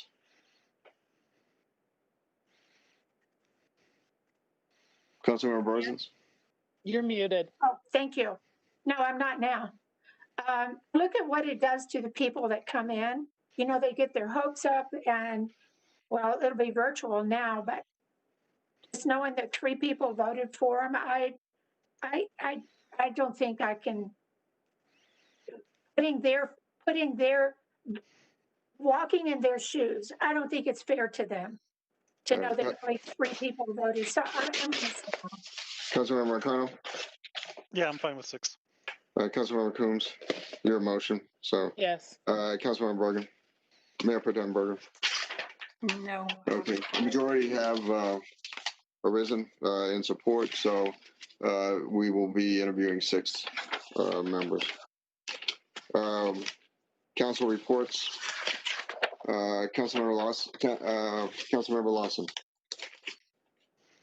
Mayor, I guess along with myself and 2 other of my colleagues, Councilmember Berzin, it looks like Councilmember Gardner, I got back onto the NLC Transportation Committee. Today was our kickoff meeting. So I don't know if other council members want to do their reports for their committees, but I know that the 2 are on NLC committee for NLC and may want to talk about that. As far as the Pfizer update, the U.S. Senate has agreed to organizing a resolution that sets rules for the chamber for the 117th United States Congress. Senator McConnell dropped his request for Senator Majority Leader Schumer to pledge to uphold the legislative filibuster. So those are something that just kind of happened as we were on this meeting. As far as RTD Reimagine, I don't have anything to report on that. CML, we had our last meeting on the 15th, and that is all I have to report right now, Mayor. Thank you. Councilmember Hiltz. Thank you, but no report. Councilmember Gruber. No report. Councilmember Gardner. As Councilmember Lawson started to say, I was appointed to NLC's the Finance Administration and Intergovernmental Relations Committee. So we'll look at things like municipal bonds, pensions, labor relations, finance, and then unfunded mandates from the federal government. Our kickoff meeting has not happened yet, but once that happens, I will be sure to update my colleagues. And that's it for me. Councilmember Murillo. Thanks, Mayor. My first town hall is this Thursday at 6 p.m. Every year we talk about all of the topics that constituents talk about. So this is an opportunity to help shape the future topics of discussion. So I hope everyone can join. Updates from the RTD Accountability Committee. We were able to speak with the governor on our legislative recommendations, and he was in part of the reason why this task force was created. And he agrees that the direction that we've been going with our legislative recommendations, and particularly how they could have a nexus with development, affordable housing, transit-oriented development, since those are housing and small business development, I should add, are priorities of his for his administration. So he was going to be working with the state legislature. So I'm excited to see any nexus that we could help advance with, particularly on affordable housing and small business development in our RTD conversations, even though the nexus may not be completely clear. And then tomorrow, me and my co-chair will be presenting to the RTD Board of Directors to start a series of presentations on our initial recommendations. So that's the update on RTD Accountability Committee. Councilmember Johnston.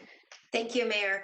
On our next study session meeting on Monday, February 1st, we will be reviewing the draft version of the oil and gas manual. On Thursday, the 4th, I'm going to be hosting another town hall meeting.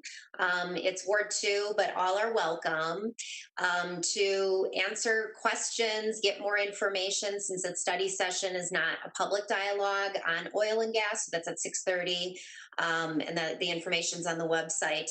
Also, I'd like to bring up, as many of you know, Thursday is the Denver Business Journal State of the City. I understand that Mayor Kaufman and Mayor Hancock will be discussing issues.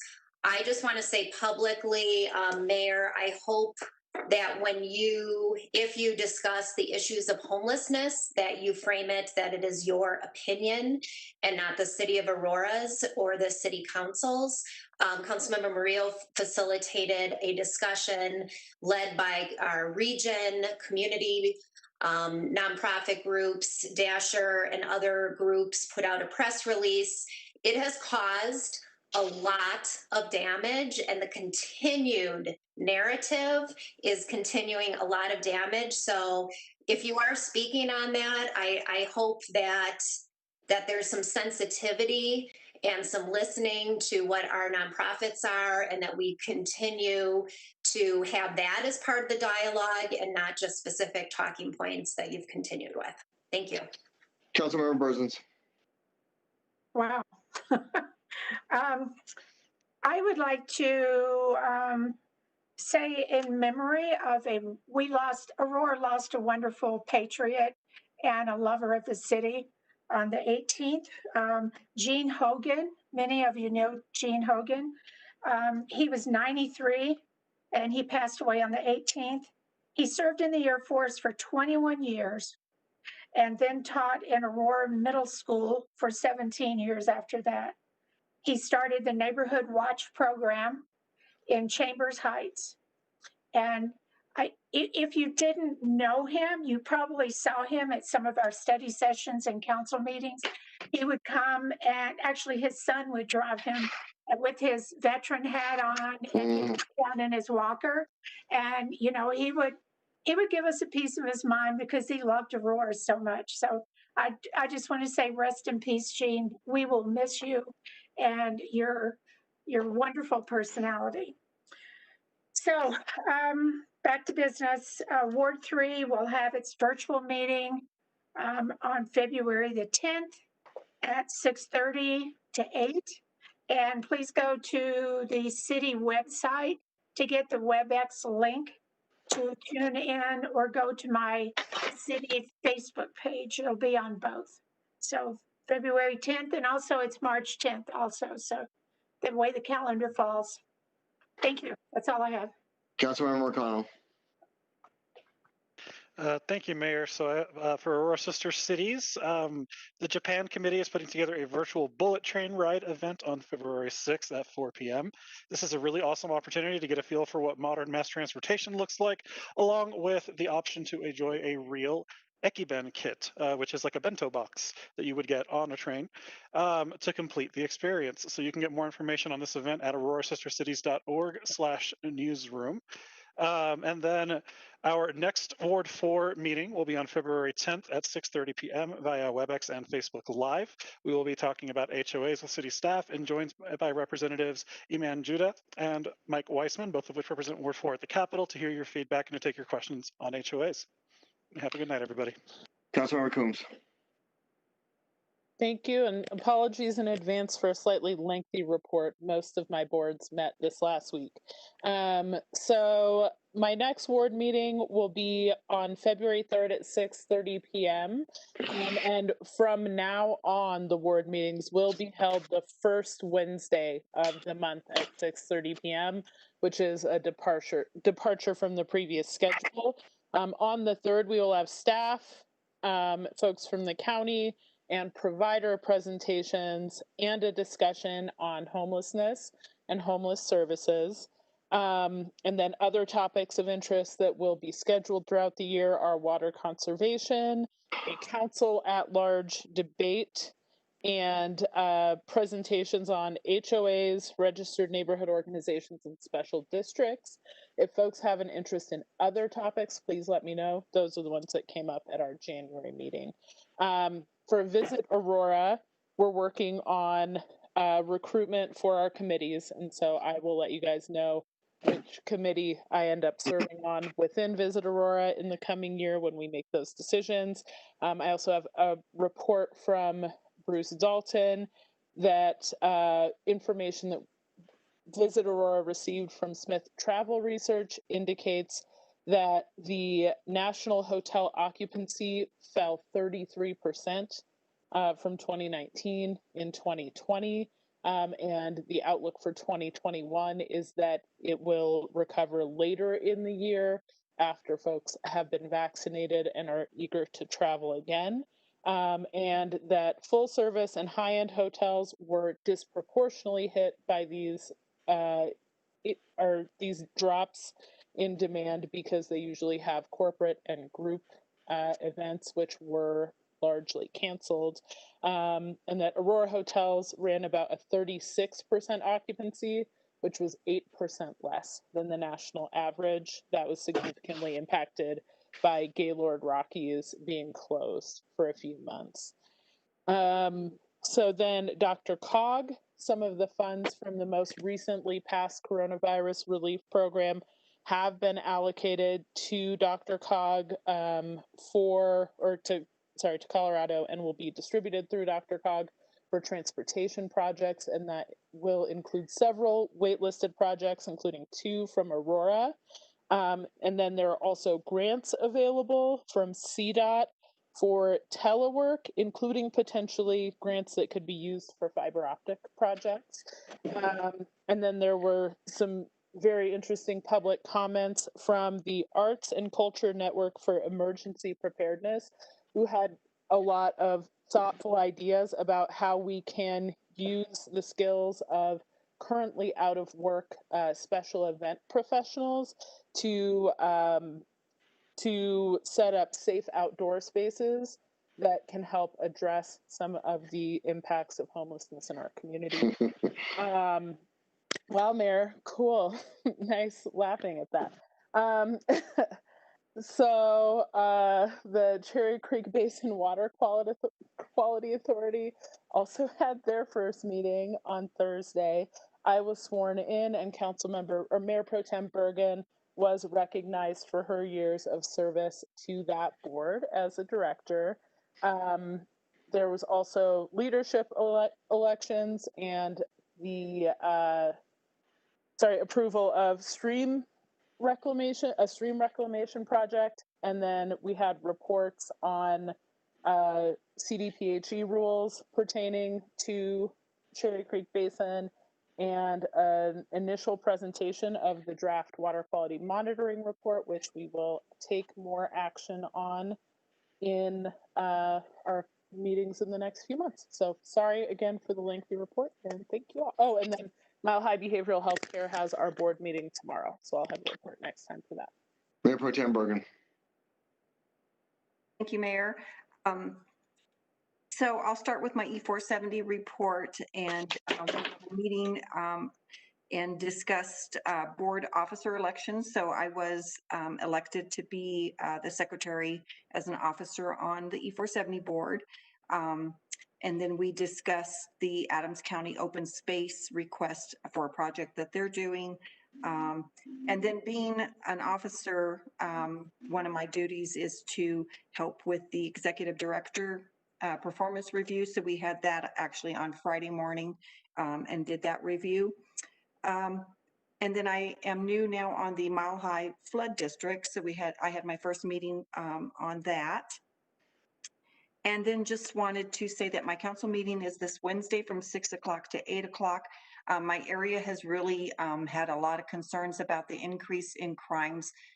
It's just exploded in terms of car thefts, vandalism, robberies, burglaries, that type of thing. So because of the concerns of the constituents, I'm having Commander Parker talk about what we're doing to mitigate that. And then also following him, I'll have our new district attorney for the 18th Judicial, John Kellner, who will talk about more on the judicial side of that, because I think a lot of people get confused on the justice part. So we'll have that update, and then I'll have an update on the rec center. It sounds like the groundbreaking will be in February, so I will talk about that. And I also wanted to just give my sincere condolences to Gene Hogan's family. Very sorry for your loss. Public invited to be heard. We do not have anybody on the line right now for public invited to be heard. Thank you, everybody. Meeting adjourned.